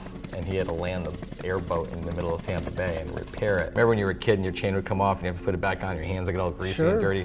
Well, him and AC File both had to do that, and they both got their hands all filthy and stuff, but they put it back in the air and they made it. That could have been game-changing for the whole airline industry if the flight didn't work. If they'd had to come rescue these guys out in the middle of Tampa Bay after all this publicity. That's exactly right. Oh, my goodness.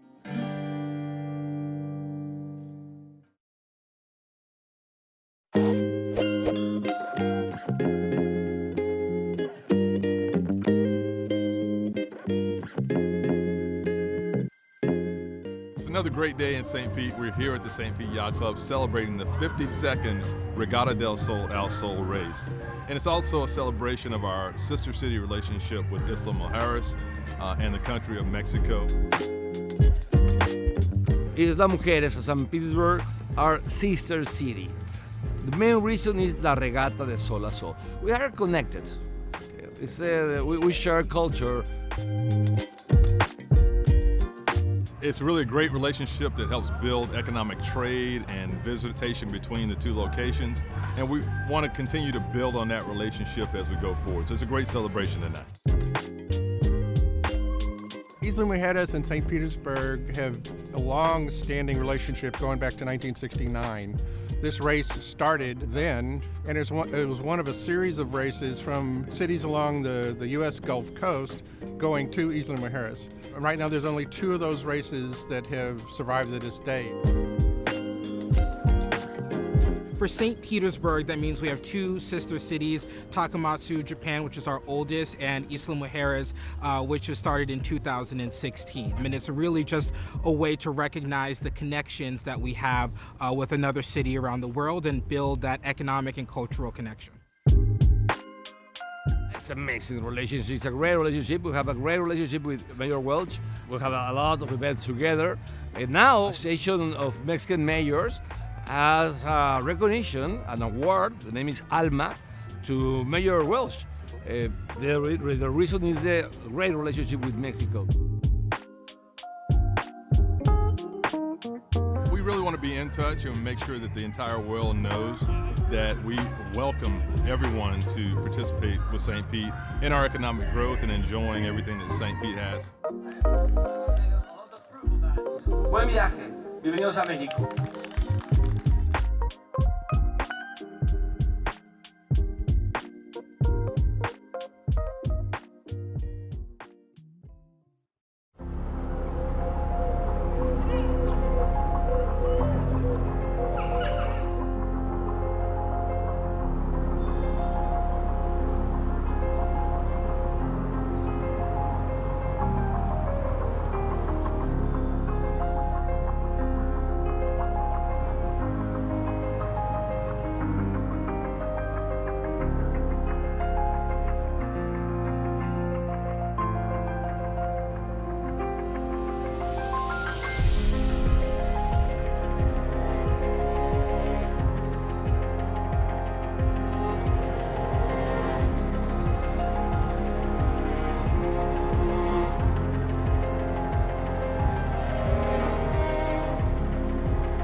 This is our first City Hall on tour for 2024. We're here at Pinellas Technical College, and it's an opportunity for the community to talk to any of our departments, from sanitation to codes to law enforcement, police, or fire, about our community, about their recommendations, their concerns, and get feedback on the spot. Community folks who are where you're at. The City Hall on Tour is designed to put you in spaces where people live in real time. It's also a focus on education and career paths, and that's why we're here at Pinellas Technical College. They're a great partner with us. You heard about the Mayor's Future Ready Academy, where we have 12 young people who are going through on-the-job training in various city departments like sanitation and public works. For our Future Ready Academy, we really consist of like going through each department through the city and then learning new experiences through each department and what each department consists of.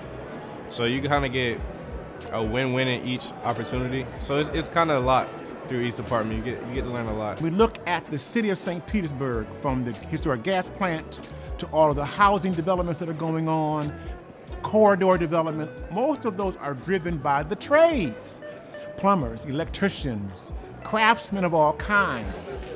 It's also a focus this year on careers and getting folks connected to career paths. We try to have these around the city. We had 4 last year. This year we'll have 3 and another one dedicated to youth.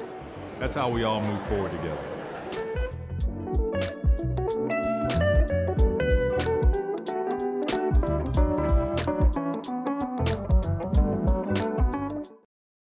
Moved to St. Pete in 2014. We drove around and walked around different neighborhoods and noticed that they had events, community gatherings, cleanups, signage, cool logos, flags, all kinds of stuff like that. And I thought, I wonder why we don't have that.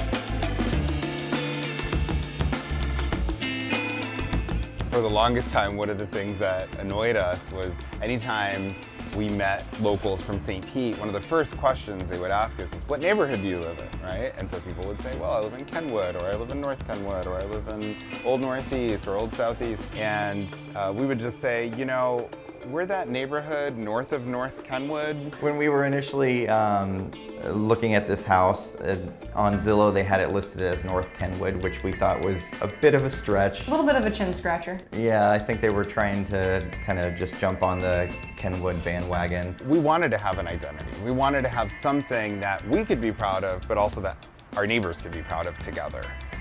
We went into this just wanting to organize a neighborhood association, and we didn't realize how much it would change our lives for the better. About a year ago, I joined up and became part of the core team reviving the neighborhood association, and as part of that, we decided to really start fresh, and we interviewed, asked neighbor input and talked about coming up with a new name. I started doing some research and realized that we actually did have a name. We were Highland Grove neighborhood. Highland Grove was actually a much larger neighborhood, and we decided to split the neighborhood into two smaller neighborhoods. On the west side of 28th Street, a neighborhood formed called Station View, and on the east side of 28th Street, our neighborhood formed, and our neighbors voted to call it St. Pete Heights. So St. Pete Heights is an amazing location, actually. It's pretty central. Our big intersections are 30th Ave North and 38th Ave North. We make up a kind of a perfect square in the center there, also from 275 over to 28th Street North. The more people start to see the name, hear the name through things like signage, which we're working on now, flags and other merchandise. We just got our branding done by a local St. Pete artist. I am the guy behind the St. Pete Heights branding project. I work with the committee closely to come up with a new brand identity that represents who they really are. From the beginning of the project, our goal was to create something that can represent the people of the neighborhood. As opposed to when you're working with a business, you're thinking about the customers in mind. In this case, we wanted to represent the community, the people, and some of the things that makes them unique. My job was to find a way to tell their story through a visual identity, through beautiful typography, colors, and something that is able to showcase their passion behind the love for the neighborhood. People are going to have pride to be in this neighborhood. It's a new neighborhood. People don't necessarily know what St. Pete Heights is, probably never heard of it. Once they start seeing the logo on signs, flags, shirts, things like that, it'll become more identifiable, and I feel like it'll bring more of a sense of community to the neighborhood. The more they see these types of things, the more inclined they're going to be to care about their neighborhood and to want to feel invested in the community. It'll just be a domino effect where over time it will become bigger, better, and a place that people just love even more. I can't wait to put that flag up in front of my house. I can't wait. It's gonna look really cool. One of the things that we do in the neighborhood association is have care days. There are opportunities for the neighbors to come together and volunteer, oftentimes to beautify, clean up. It really can be anything.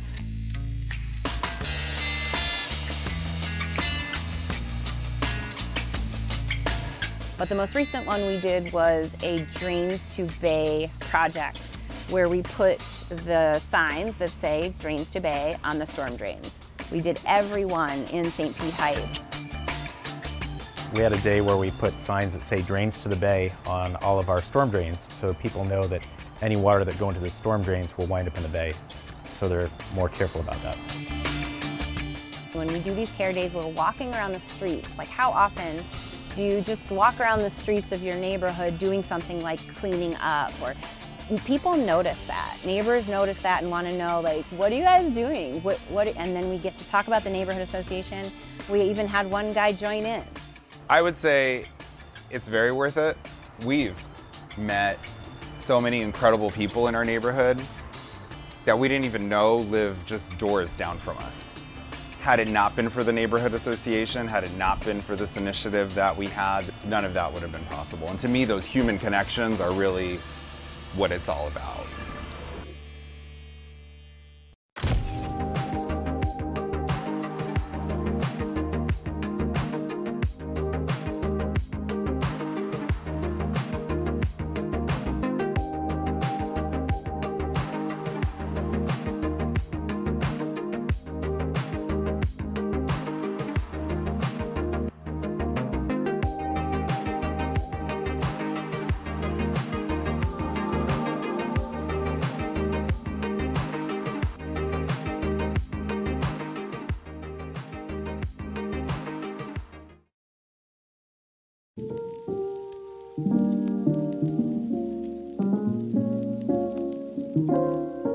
I came to printmaking actually as a writer. I was getting my creative writing degree from Florida State. I took a class that was called Book Structures because I was really interested in the idea of self-publishing, and just discovered a whole world of this kind of like tactile, experimental, hands-on medium that I wasn't really aware existed before.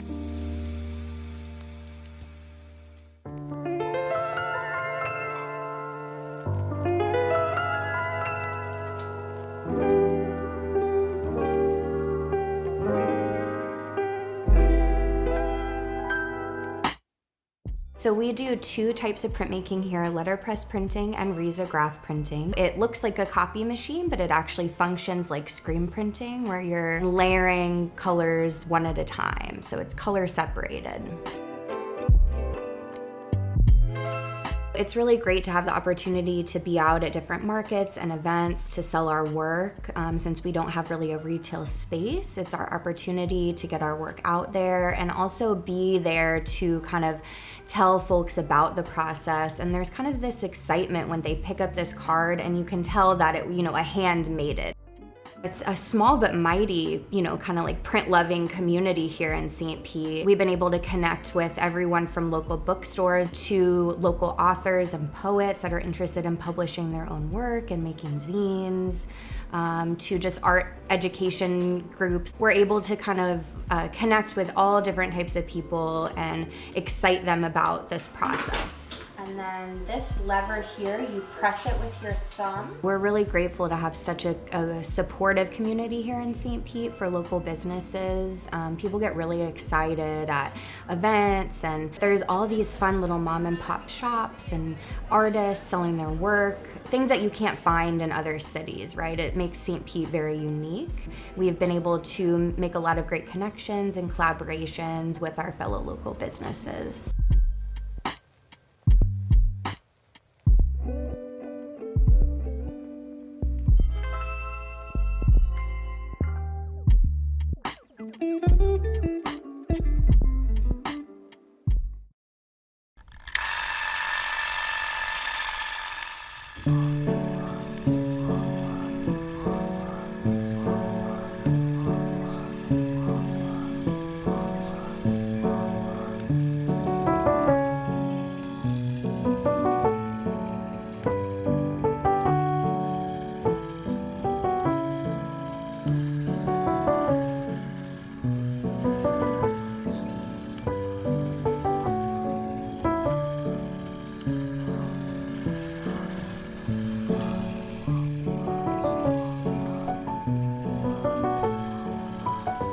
It's hard to imagine a time before sunken gardens existed in St. Petersburg. You would have to go back more than a century to see the land as it once was, a sinkhole.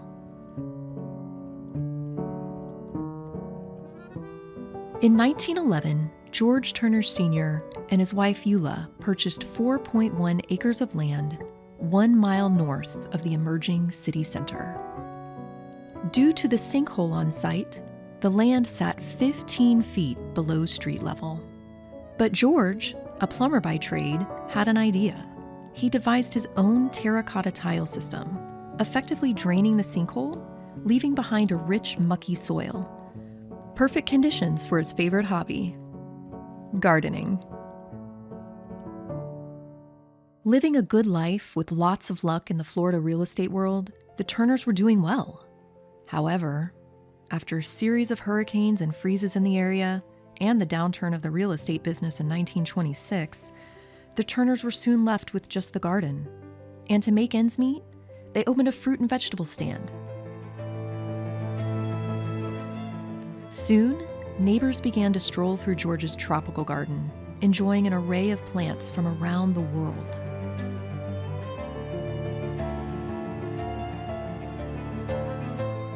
In 1934, Mr. Turner began charging 15 cents to enter his subtropical paradise of royal palms, banana trees, coffee plants, and more.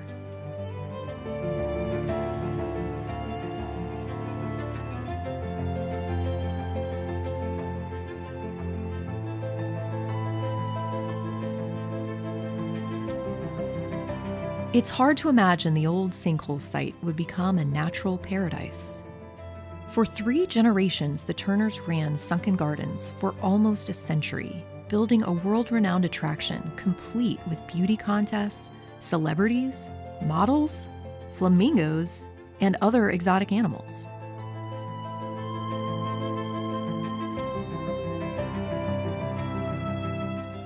A lot can happen in 100 years. Freezes, economic downturns, and a breed of new amusement parks opening close by. So, in 1989, the Turner grandsons put Sunken Gardens up for sale. And 10 years later, the residents of St. Petersburg voted for a one-time tax increase so the city itself could purchase the gardens.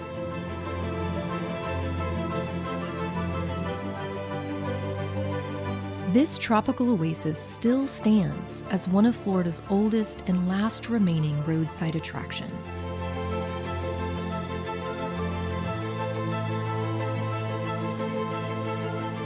Thanks to generations of the Turner family's dedication, a community grassroots effort, and a bit of luck.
Hi, I'm Jane and I work at Sunken Gardens, and my job is to take care of the parrots, 2 kookaburras, and a flock of flamingos, interact with them and just really enjoy the little slice of paradise at Sunken Gardens.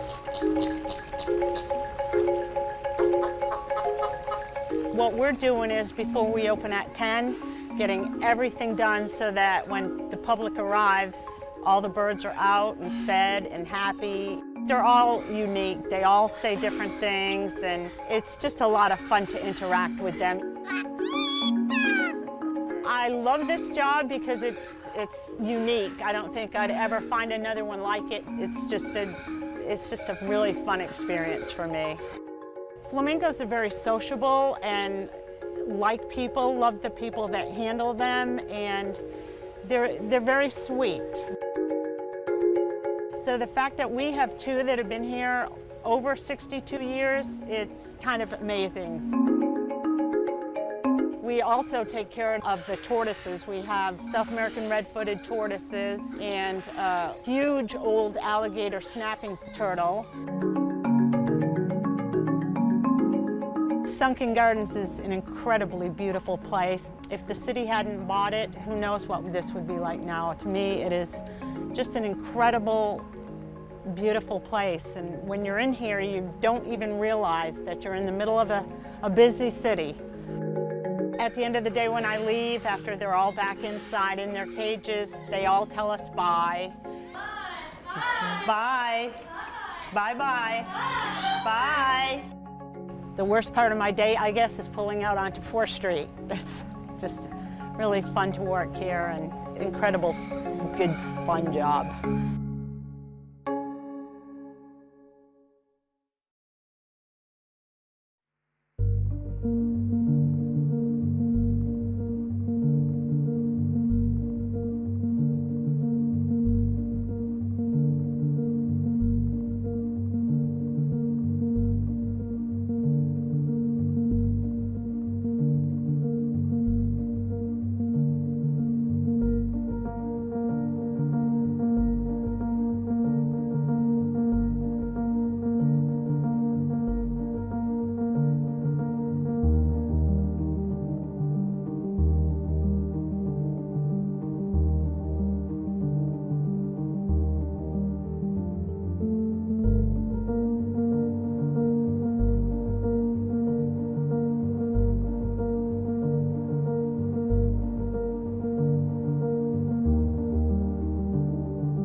On the road, there are no second chances. When you're behind the wheel, nothing is more important than staying focused on the road. Your life and the lives of others are at risk. Put the phone away. It can wait. Don't drive distracted.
Welcome to the City of St. Petersburg City Council meeting. Your elected officials are Mayor Ken Welch, District 1 and Council Vice Chair Copley Gertis, District 2, Brandy Gabbard, District 4, Lisette Hanowitz, District 5 and Council Chair Deborah Fig Sanders, District 6, Gina Driscoll, District 7, John Muhammad, and District 8, Richie Floyd. Good afternoon, everyone. We welcome you to the November 7th, 2024 City Council meeting, beginning with the roll call, please. Hanowitz. Here. Fig Sanders. Here. Driscoll. Here. Muhammad. Floyd. Here. Gertis. Here. Gabbard. Here.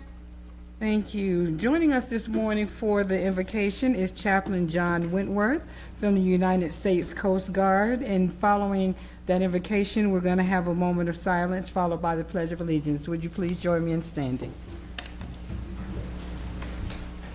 Shall we pray? O God, we come before you today with grateful hearts for the privilege to serve and lead in this beautiful city of St. Petersburg. We ask for your wisdom, guidance, and peace to be with each member and all who are gathered here today. Grant us open minds and hearts that we may work together in unity and understanding, making decisions that promote justice, compassion, and the common good for all who call this city home. Help us to approach each discussion with respect, each decision with integrity, and each action with humility.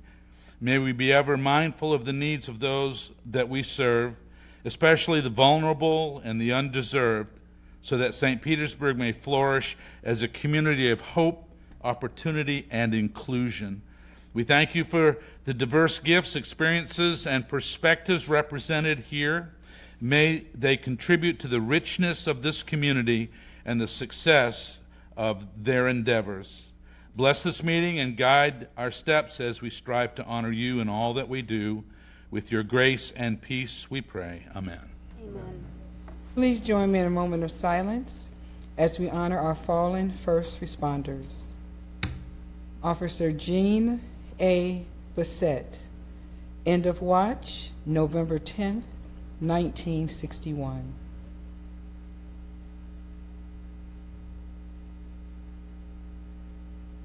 Thank you. I pledge allegiance to the flag of the United States of America and to the republic for which it stands, one nation, under God, indivisible, with liberty and justice for all. Thank you. Thank you, Chaplain Whitworth, for that invocation. Council members, we have an agenda before us today with the request to add F9 and pulled from CB11 and delete J1. With that change, I'll entertain a motion for approval. Move approval. Second. Now that we have a motion and second, can you please open the machine for voting? Council members, cast your votes. Seeing that all present council members have voted, can you please tally and announce the votes? Madam Chair, the motion to approve the agenda passes unanimously with Councilmember Muhammad being absent. Thank you. Council members, we have a consent agenda before us. I'll entertain a motion for approval. Move approval. Second. And we have no cars. No cards on it? Okay. We have a motion and it's been properly seconded. Can you please open the machine of voting for the consent agenda? Council members, please cast your votes. Seeing that all present council members have voted, can you please tally and announce the votes? Madam Chair, the motion to approve the consent agenda passes unanimously with Councilmember Muhammad being absent. Thank you. Now we're going to move into our awards and presentations. Item D1, that will be presented by our very own Mayor Kenneth T. Welch. It is our Veterans Day proclamation and the 2024 Honored Veteran Award to Captain Mitch Lee. And I also see our council member, Brandy Gabbert, joining him at the podium. Welcome. Good afternoon, Madam Chair. And actually, Councilmember Gabbert will be presenting the proclamation and honoring our honored veteran. I just wanted to wish everyone a happy November and to honor all of our veterans. If you're a veteran here today, would you raise your hand or stand? Please, let's honor all of our veterans.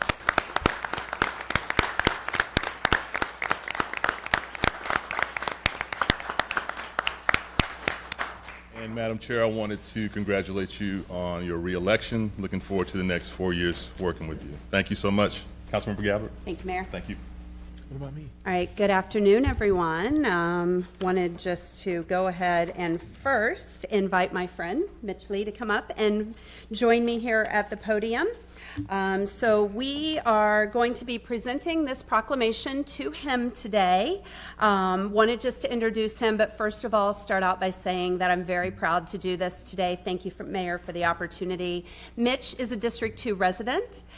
He is a very active District 2 resident, and we work quite frequently with him on issues concerning the district and his neighbors. He is a fantastic advocate for his neighborhoods, and I'm very, very glad to be here today to introduce him to all of you and to give him this proclamation. So before I read the proclamation, I want to tell you just a little bit about Mitch. So Mitch is a West Point graduate and an Army veteran who achieved the rank of captain before transitioning into a distinguished career at Raytheon Technologies, where he retired as a senior vice president after 31 years of faithful service. In 2023, he was inducted into the Senior Hall of Fame in recognition of his leadership and his contributions. He's a passionate community advocate where he has spread joy every single year through holiday caroling at Maria Manor and St. Anthony's Hospital for over 25 years. He has served as the chair of the board of directors for the Pinellas Education Foundation twice and is a member and previous chair of the Independent Citizens Referendum Oversight Committee. Perhaps nearest to his heart, though, has been his investment of over 10,000 volunteer hours that have been shared with his love of cycling and the establishment of the Project Hero Hub of Pinellas, which is the largest hub in the nation for Project Hero. For those who maybe are not aware of what Project Hero is, it is a nonprofit that helps injured veterans and first responders recover through cycling. Over the last 10 years, Mitch has chaired the Florida Honor Ride, which is the largest in the country with over 5,000 cyclists participating. So Mitch, I want to congratulate you on all of your work. Thank you so much personally and on behalf of the residents that you serve in our area for your outstanding commitment to the community, for everything that you do. And with that, I would like to present to you the proclamation of the City of St. Petersburg, which reads, whereas annually since November 1919, the United States has observed Veterans Day, first commemorating as Armistice Day by President Woodrow Wilson. And whereas Veterans Day is an opportunity for all Americans to reflect on the heroism of those who served in the U.S. Armed Services and share our gratitude for their sacrifice. And whereas on November 11th, all citizens are invited and encouraged to celebrate Veterans Day by honoring our veterans who have given so much to ensure that their fellow Americans are able to live their lives in peace. And whereas the City of St. Petersburg is proud to recognize the courage, valor, and contributions of veterans and their families in support of our freedoms. And whereas the City of St. Petersburg annually honors and pays tribute to local veterans who have served with honor and distinction. Now, therefore, I, Councilmember Brandy Gabbard, in collaboration with Kenneth T. Welch, Mayor of the City of St. Petersburg, Florida, do hereby proclaim Monday, November 11th, 2024 as Veterans Day in our city, and encourage all citizens to join in celebrating the strength and courage and the support that they give to our community, city, and our country. Thank you, Mitch.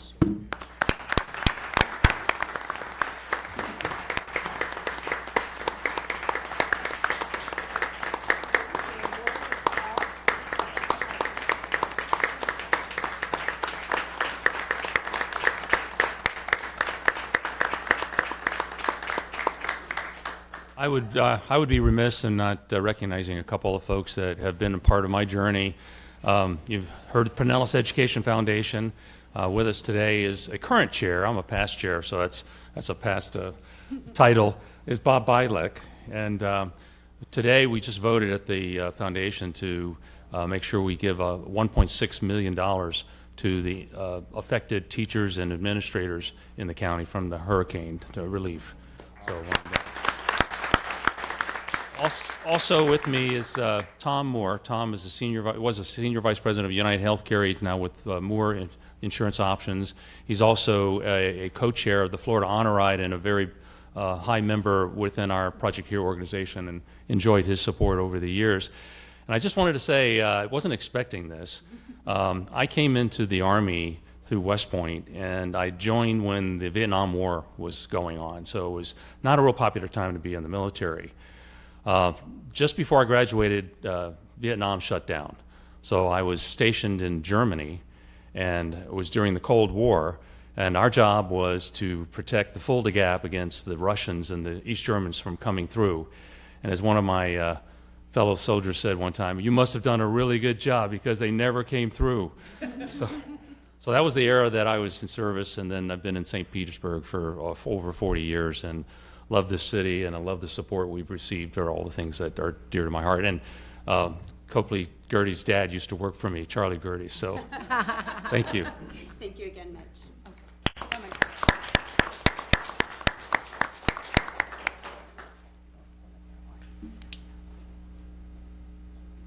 Mayor, please do the honor. Yes.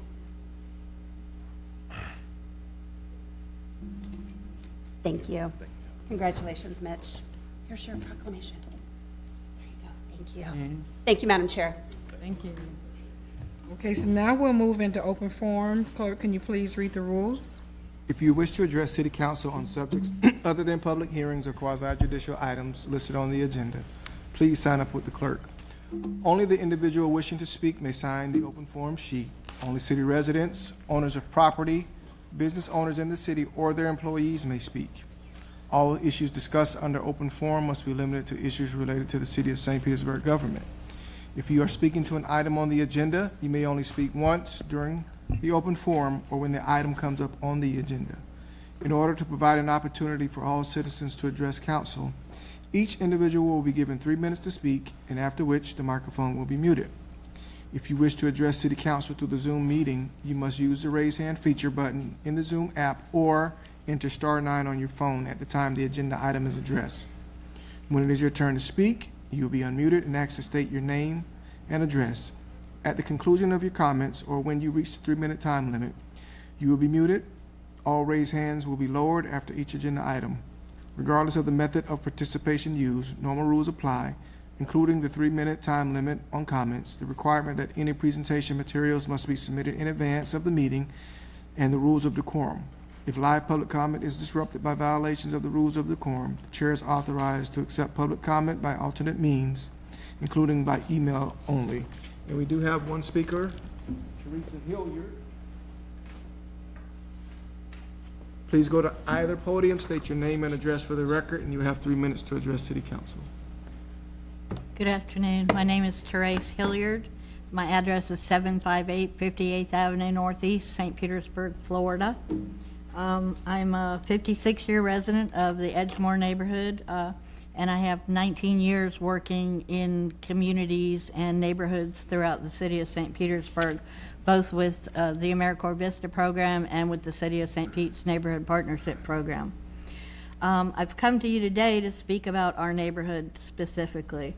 I'll start with some references to City's Vision 2020 and also ScienceDirect.com. Second, I'll reference the publications from CDC, OSHA, National Institute on Health in regards to hydrogen sulfide gas and its effect on people and animals. First of all, Vision 2020 mentions neighborhood and residential neighborhoods, and I quote from that document: "The traditional neighborhoods in the city of St. Pete were developed prior to World War II. Neighborhoods feature narrow, deep lots laid out in traditional grid pattern with narrow streets lined with sidewalks." Our neighborhood doesn't have a whole lot of sidewalks, but we are a traditional neighborhood. Also, according to Vision 2020, developmental regulations are that protect and enhance the city's older traditional neighborhoods is a priority.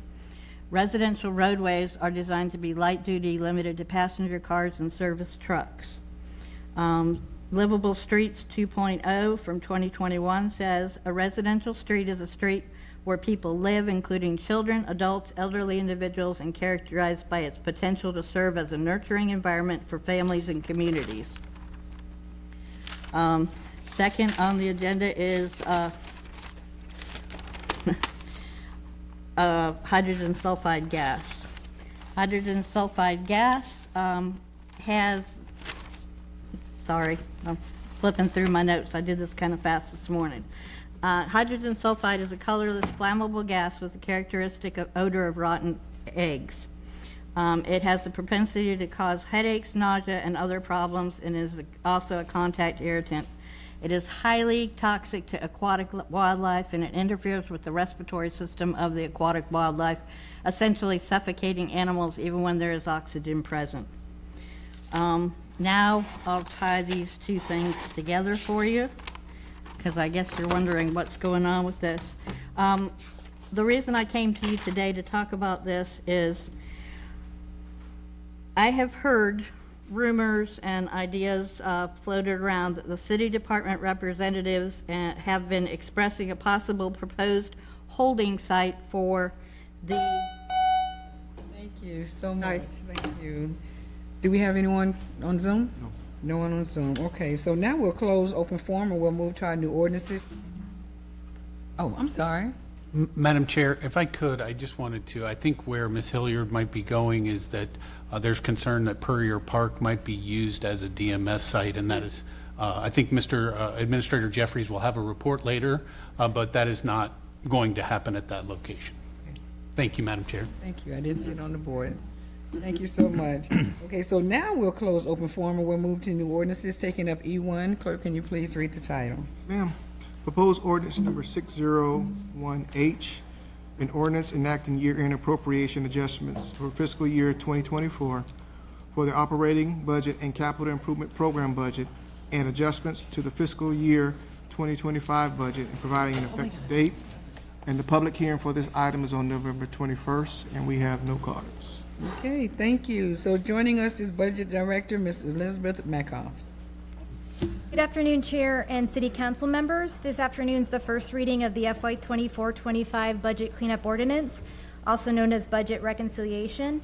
At the BF&T meeting this morning, we had a detailed discussion of both the FY 24 and 25 recommended budget entries and adjustment. This afternoon, I have the same presentation from this morning's BF&T. If council prefers, I can give a summarized version of the presentation, or I can answer any questions on the report. And the public hearing of the cleanup ordinance is scheduled for Thursday, November 24th, 2024. Move approval. Second. That's the 21st. November 21st. Did I say the wrong date? I'm sorry. No. November 21st. Now it's been properly motioned and seconded for E1. Can you please open the machine for voting? Council members, can you please cast your votes? Seeing that our present well, who am I missing? It didn't take mine. Okay. Seeing that all present council members have voted, can you please tally and announce the votes? Madam Chair, the motion to approve agenda item E1 passes unanimously with Councilmember Mohammed being absent. Thank you. Thank you for that. Thank you, Ms. Liz. Can we now move to E2? Can you please read the title? Proposed ordinance number 602H, an ordinance of the City of St. Petersburg, Florida, amending Chapter 22, Division 4 of the City of St. Petersburg, of the St. Petersburg City Code relating to the supplemental firefighters retirement system by amending Section 22-201N to remove the availability of a variable cost and cost of living increase, COLA, for pension accounts originally established before October 1st, 2008, providing for an annual COLA beginning on January 1, 2025 for pension accounts originally established before October 1st, 2008, providing for the payment of such annual COLA to pension accounts if the member for whom such account was established attained or would have attained age 60 prior to October 1st of the applicable year, and providing an effective date. We have no cards on this item, and the public hearing for this item is also on November 21st, 2024. And joining us is our Human Resource Director, Mr. Chris Duell. Thank you, Chair. Good afternoon, council members. Before you is the proposed ordinance to amend the code for the supplemental firefighters pension plan. What is more specifically, what is proposed is to add a COLA, cost of living adjustment, annually for members who retired prior to October 1, 2008. The current members who are active and who retired after 2008, 10/1/2008, already have a COLA established in the plan, and that is 2% per year, provided that Chapter 175 money is available. And that was negotiated around 2008, 2009 time period. At the time, the union began bargaining for a COLA in 2006, 2007 range, while we had contracts open. Over the years, the parties refined their proposals, and then in 2009, they signed the agreement where that pension was established. So anyone who retired after 10/1/2008 was eligible for that, and that left approximately at the time 155 retirees that were in the plan that were not eligible for this benefit.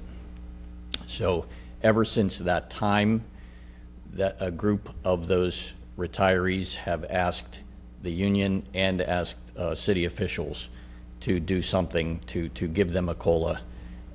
And over the years, we have given them discretionary COLAs that is part in the code right now, that every year administration can review the plan and take a look at it. And over those years, since the plan went into effect, the entire pension plan, and that was 1970, by the way, that group has received 7 COLAs. And I can give you the years that those occurred. I have a number of notes here. It started in 1998, again in 2006, 2013, and if you bear with me, I will be able to get you the other years.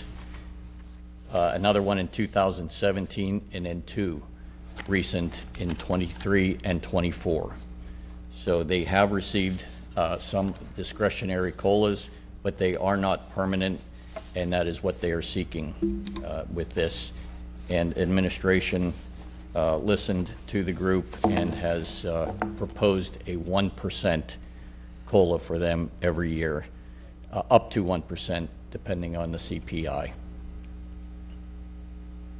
Yep. Any other? I know you have questions, so I'll gladly pause there and field the question. Councilmember Gabbard. Thank you, Madam Chair. Chris, I just have a couple of questions, and thank you for the one-on-one to kind of dig into this a little bit more and explain it. But we had our budget and finance meeting this morning, and it kind of came up, when talking about the pension plans and all of that. We know we have collective bargaining coming up again with the union in the spring. So understanding that, really the ask of the group is a permanent COLA, and that is what this item is for. As a matter of process, can a permanent COLA be part of a new collective bargaining agreement for this particular group? The current one, the group that they call themselves the 155, right. the pre-2008s, they are no longer employees. They're not represented by anyone. So there is no bargaining. They are not part of a collective bargaining. Okay, so there would be no other mechanism to provide a permanent COLA other than this action we have in front of us. Correct. Okay. And one of the things that came up, and Tom, hopefully you had an opportunity to speak with legal, and maybe you guys were able to kind of talk about this before, in between meetings, was this kind of precedent of doing something every year and what that looks like according to state statute that kind of sets it up as though it kind of is assumed that it is a permanent. Jane, you weren't at that meeting, but I assume that they told you kind of what we were talking about. I was watching it on TV. Okay, all right. So can you kind of speak to that as it, like, if we did not do a permanent, but we're doing something every year and setting that precedent, what does state statute look at that as? It's not a legal issue, it's an actuarial issue. And that's how it's come up in the past. Pensions, in general, are one of the most complicated things that I'm involved in. There are many groups that participate in the pension and the review of the pension and the functioning of the pension. You've got the board, you have participation by the state of Florida, you have the administration, you have unions, you have all sorts of people that are involved. You also have people who provide the background and the information for the pensions. You have actuaries that review the plans every year that provide the cost estimates of new benefits, things like that. You have consultants who oversee the investments. You have investment managers. There's just a whole huge group of people that are involved in this. And my recollection is that that was raised by the actuary because it's not a question of paying out, that you would, if you gave this variable COLA year to year, that you would become in a position where you would have to pay it out. It would be a question of, would you have to fund it? So what you see now, the actuarial funding report of what the cost would be, the question would be, because it goes to the state every year for consideration for approval, the actuarial report goes to the state for approval, and when everything gets approved, the city and the pension fund receive the distribution, that's the premium tax monies. It's further complicated, and I don't want to go too into the weeds. There is a state statute on the pensions. For firefighters, it's Chapter 175. You are a local law plan under Chapter 175. You're not a statutory plan, you're a local law plan. So your plan itself is in city code. However, city code has to comply in certain ways with the state statute. And when the state statute becomes, has more benefits available, there are ways to add them through using the premium tax monies. There's a lot of people involved. So the way this came up years ago was that the actuary was concerned that, and I believe there was some correspondence with the state, that if you continue to give the ad hoc COLA every year, that the state, even though it's not an ad hoc, it's not a COLA that would become permanent in terms of paying it out, you would, though, turn it into something that you have to fund. So you would have to fund it in the same way that you see the actuary report here, even though in code you didn't turn it into a permanent COLA. And I know that was a lot that I just shared. No. It's very complicated. Yeah.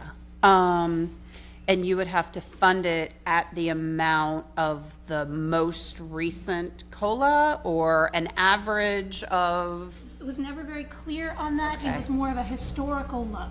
that if you were providing this variable COLA, at some point, the state holding that premium tax money was going to say, hey, you're basically turning this into a permanent COLA. And again, that's not that the city code would change in paying the COLA out to retirees. It's what the state would require through the actuarial approval to pay the city and the pension fund the annual tax premiums that, for example, fund the COLA for everybody post 2008. Okay. And I'm sorry. I was going to say, essentially, it would become a liability on the books, and it would show up in our funded ratio. And as of right now, that proposed amount is $479,000 a year. So that could be the amount of the liability, whether we made this decision or not. If we just said we just wanted to do another year, and then that flagged, because that would be then 3 years in a row. Correct. I mean, has there been precedent where people have kind of got caught in this situation? That I don't have an answer to. Okay. But we could look into it.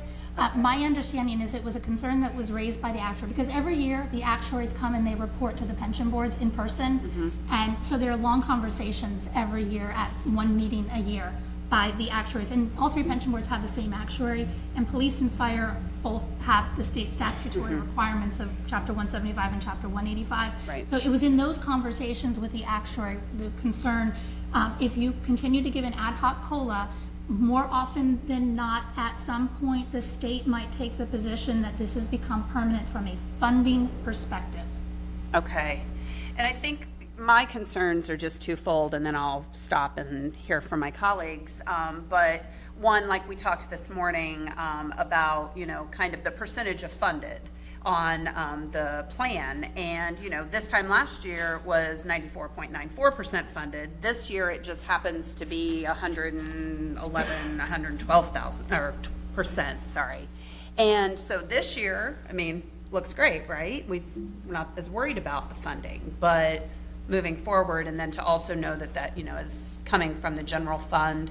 And then that concerns me with our collective bargaining coming up, if that will have some adverse effect to the collective bargaining for the current fire union, for our current. And it's certainly not a guarantee that it has some automatic effect, but if the funding ratio continues to decline because of this, because of the added liability, it could inhibit the parties from agreeing to more benefits on top of that, because you wouldn't want to jeopardize the health of the plan.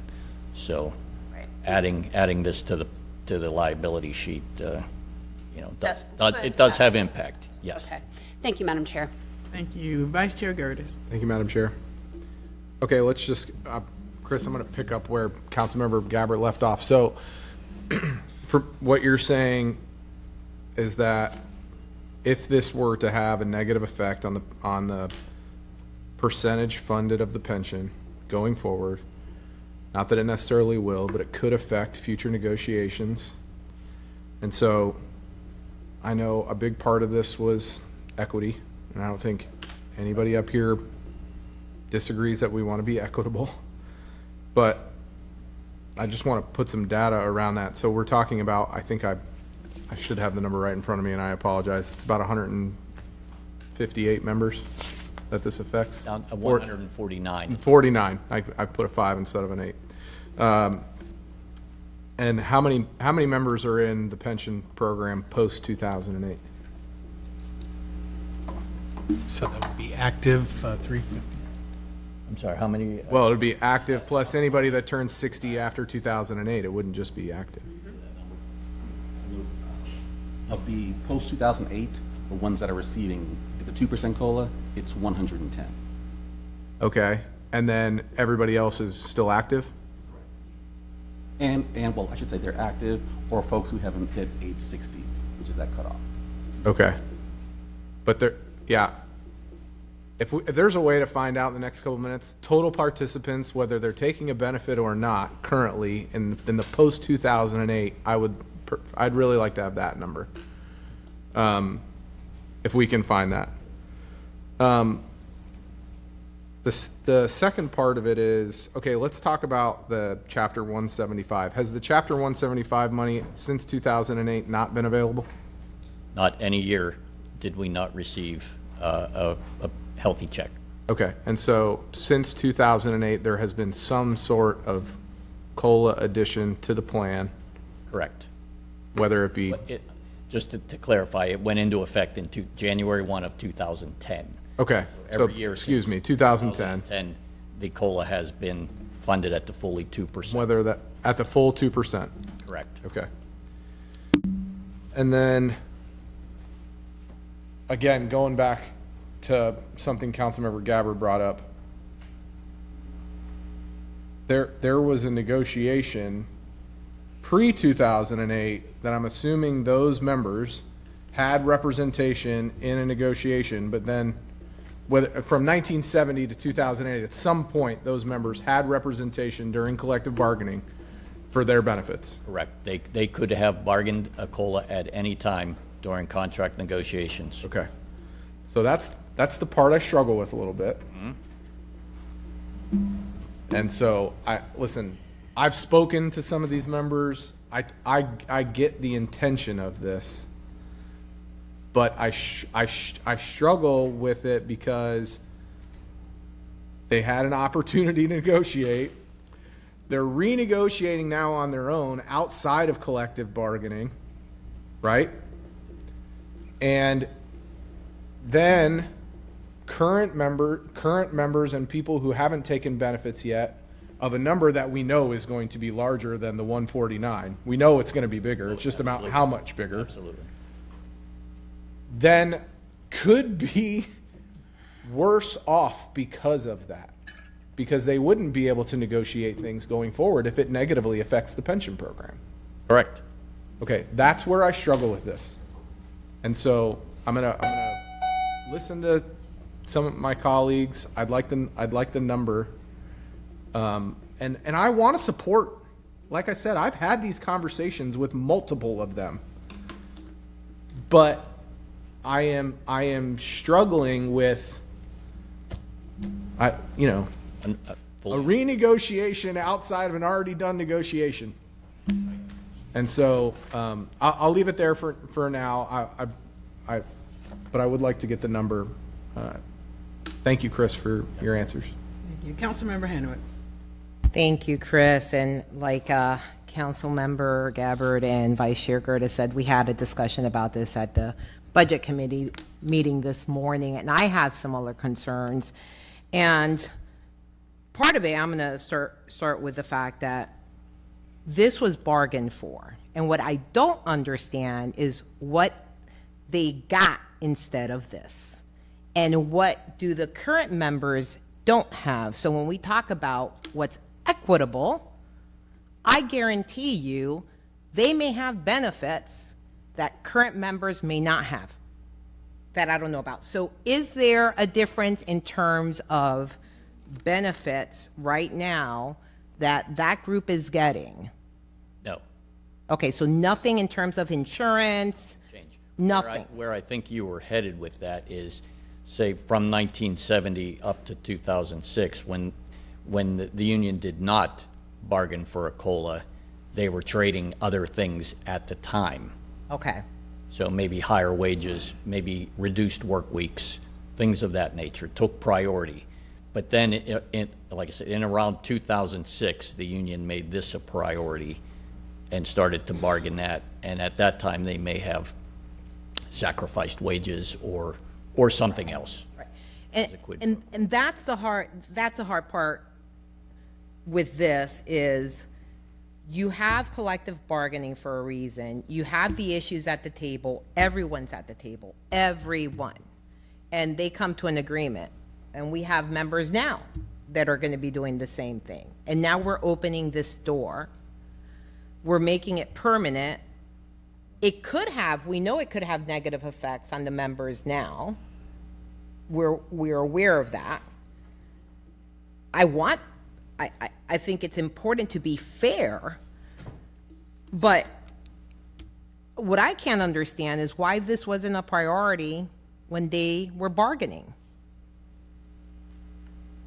I can't, that's rhetorical for me. So I think, and Chris, correct me if I'm wrong, but one part of the analysis during the negotiation was the concern or consideration that those 175 resources were going to be available to provide the 2% COLA. So there had to be some type of drawing a line to ensure that the 175 resources that we got on an annual basis would be sufficient to fund Right. the 2% permanent COLA for Right. that other group. So that was kind of, they had to make a decision somewhere, and that was the offer from the collective bargaining unit at the time. And we know that this is a liability on the current plan at some, right? So you're once you give something, you're taking from somewhere. And that's what I am trying to get at. What is being taken from? It's our current members. That's what's happening.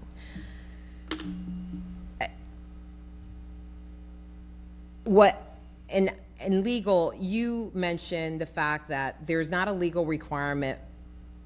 The actuary said this is something that could be considered by the state permanent, but we don't know the answer to that. But frankly, there's nothing right now that prevents the mayor from providing it, given if the resources are there yearly.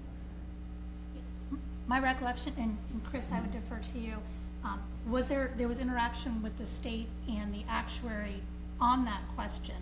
Yes. In 2017 or 2018, our actuary was concerned, had discussions with a member of the State Division of Retirement. Okay. And that's where they discussed this idea that it's not that we pay it out, but because of GASB standards, post-employment benefits, we might have to recognize a COLA. At some point, right. Yeah. Well, we've done it. There have been 7 ones, 1998, 2006, 2013, 17, and then 2 years in a row. 23 and 24. Yeah. And what was the last time someone spoke to the actuary on this issue? We talk about it every year. You talk about it every year.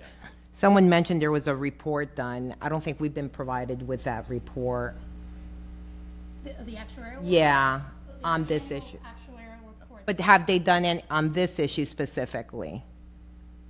No. Because I don't think I received a report.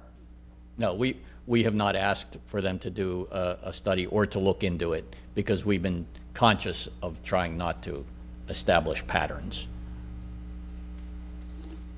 Okay. Well, those are kind of the concerns I have. I mean, I want to be fair to everyone, and I just want to make sure we do the right thing. But it is concerning that this is something that can affect our current members at some point in time. So I'm happy to hear from others. Councilmember Floyd. Thank you. Do the current collective bargaining agreements that negotiate in the cost of living adjustments for retirees, are those retirees post-2008 members of the union? Why are they getting representation and not the ones from pre-2008? Once you retire or leave the city, you are no longer represented by the union. Okay. And you don't have standing for collective bargaining. Okay, so it just happened to be that we got that line drawn at 2008, and that's how we got into this situation. Okay.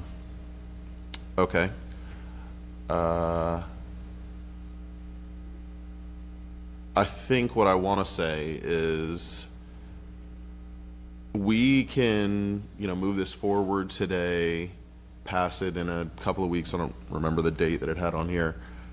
And we're going to call it permanent. But you know that the next time you go into bargaining, this is coming up. Mm-hmm. And so that's why right now, not a huge deal, I guess. I mean, it'll be that they get their COLA 1 or 2 times between now and bargaining. But you're ready to negotiate this, right? Like, there's no way that this isn't going to be a key part of the conversation next time it comes up. I think I know where you're going now. No, yeah. This COLA for the non-represented group is not going to be bargained. We have no obligation to bargain what is given to that prior group. Okay, well. Going forward, what we can negotiate for the current group is always on the table. That has to be something where. Obviously, but you're resetting the terms of the conversation, like the framework that the conversation's held within is going to include a world in which this exists. Yep. So it might not be that you want to talk about it, but it's going to be underlying the whole conversation. Oh, agreed, 100%. Yeah. So, I don't know what that looks like, but it's going to be. I just don't imagine that this will be the immediate end of this, even if we were all smiles and rainbows about it. This isn't going to be the end of it, yeah. No, and certainly hope is not a strategy, but if we have a couple of banner years in the stock market and we end up being more than 100% funded again, then it's, flip a coin. Exactly. There's really no need to mention that, yeah. But sure, we can all hope.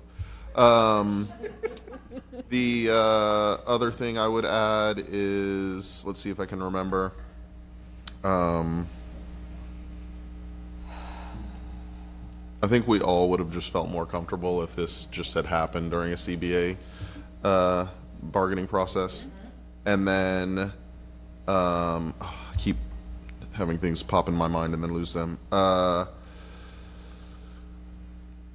would love to get like real confirmation because of what Councilmember Hanowitz was mentioning, like the difference in what the agreements were for retirees pre-2008, post-2008, because I've been hearing that there are differences and you're saying there's not. I would love to see it written down, or I don't know why I'm hearing differently than what you're saying.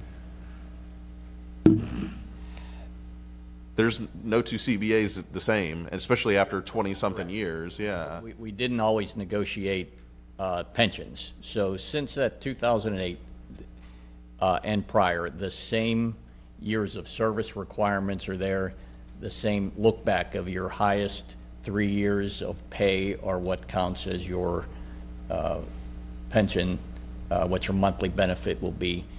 What has happened since the post-date those, I believe it was probably in 2015, 16, 17, somewhere around there, the current group did negotiate adding more overtime hours to their base pensionable amount. There were years that they were fully funded at 100%. In fact, it was higher than 100%.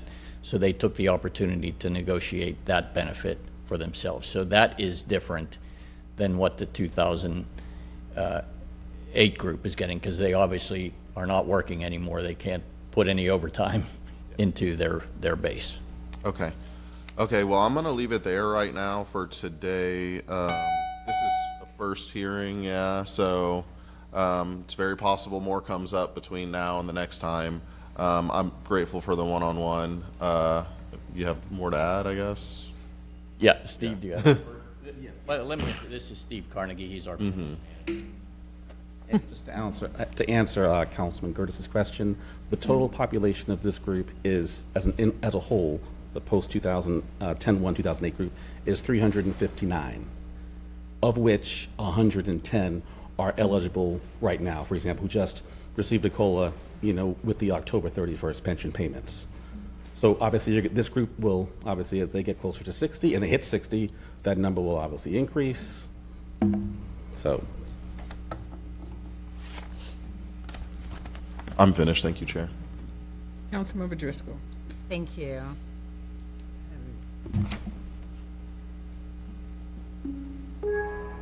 The hesitation that I have comes more from this state statute and what we might run up against more than anything else. Like, I can see where an argument can be made to make it permanent if we're going to be required to fund it anyway. And I need to learn more about that and what the implications could be.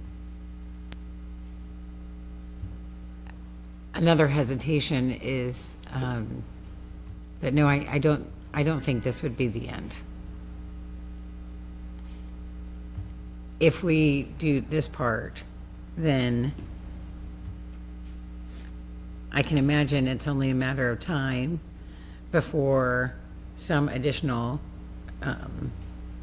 benefit or compensation is requested because of changes that have happened. So, so those not currently covered with the overtime contribution that's available will say, well, we never got that. So now we need to have something else added. And where does it stop? There is a reason why collective bargaining happens.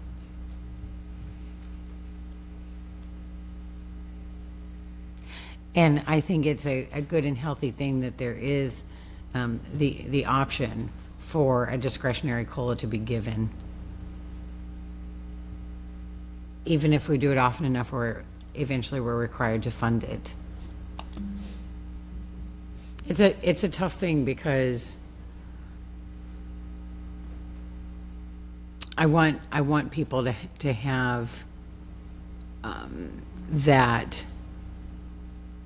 I want people to have what they deserve, and I want people who have served our city and served as first responders to be able to have a healthy pension and one that is fair.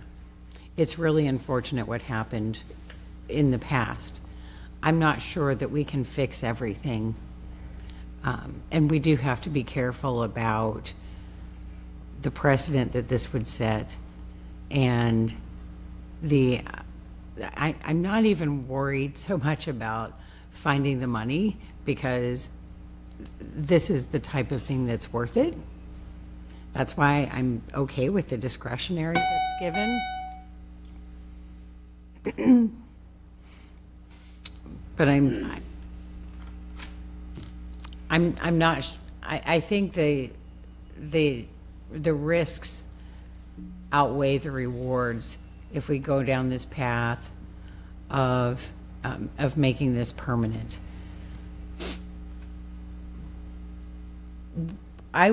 I do want to spend some time learning a little bit more about this, so I would be okay with voting to. So today, so when is the second reading? 21st. On the 21st. So between now and then, I can learn a little bit more to have a more informed decision. But so therefore, I'd like to move it forward today, and we'll talk soon. We will be glad, again, to meet with anyone, answer any questions we can, provide as much data as we can, and Jane can help out with the legal side of things.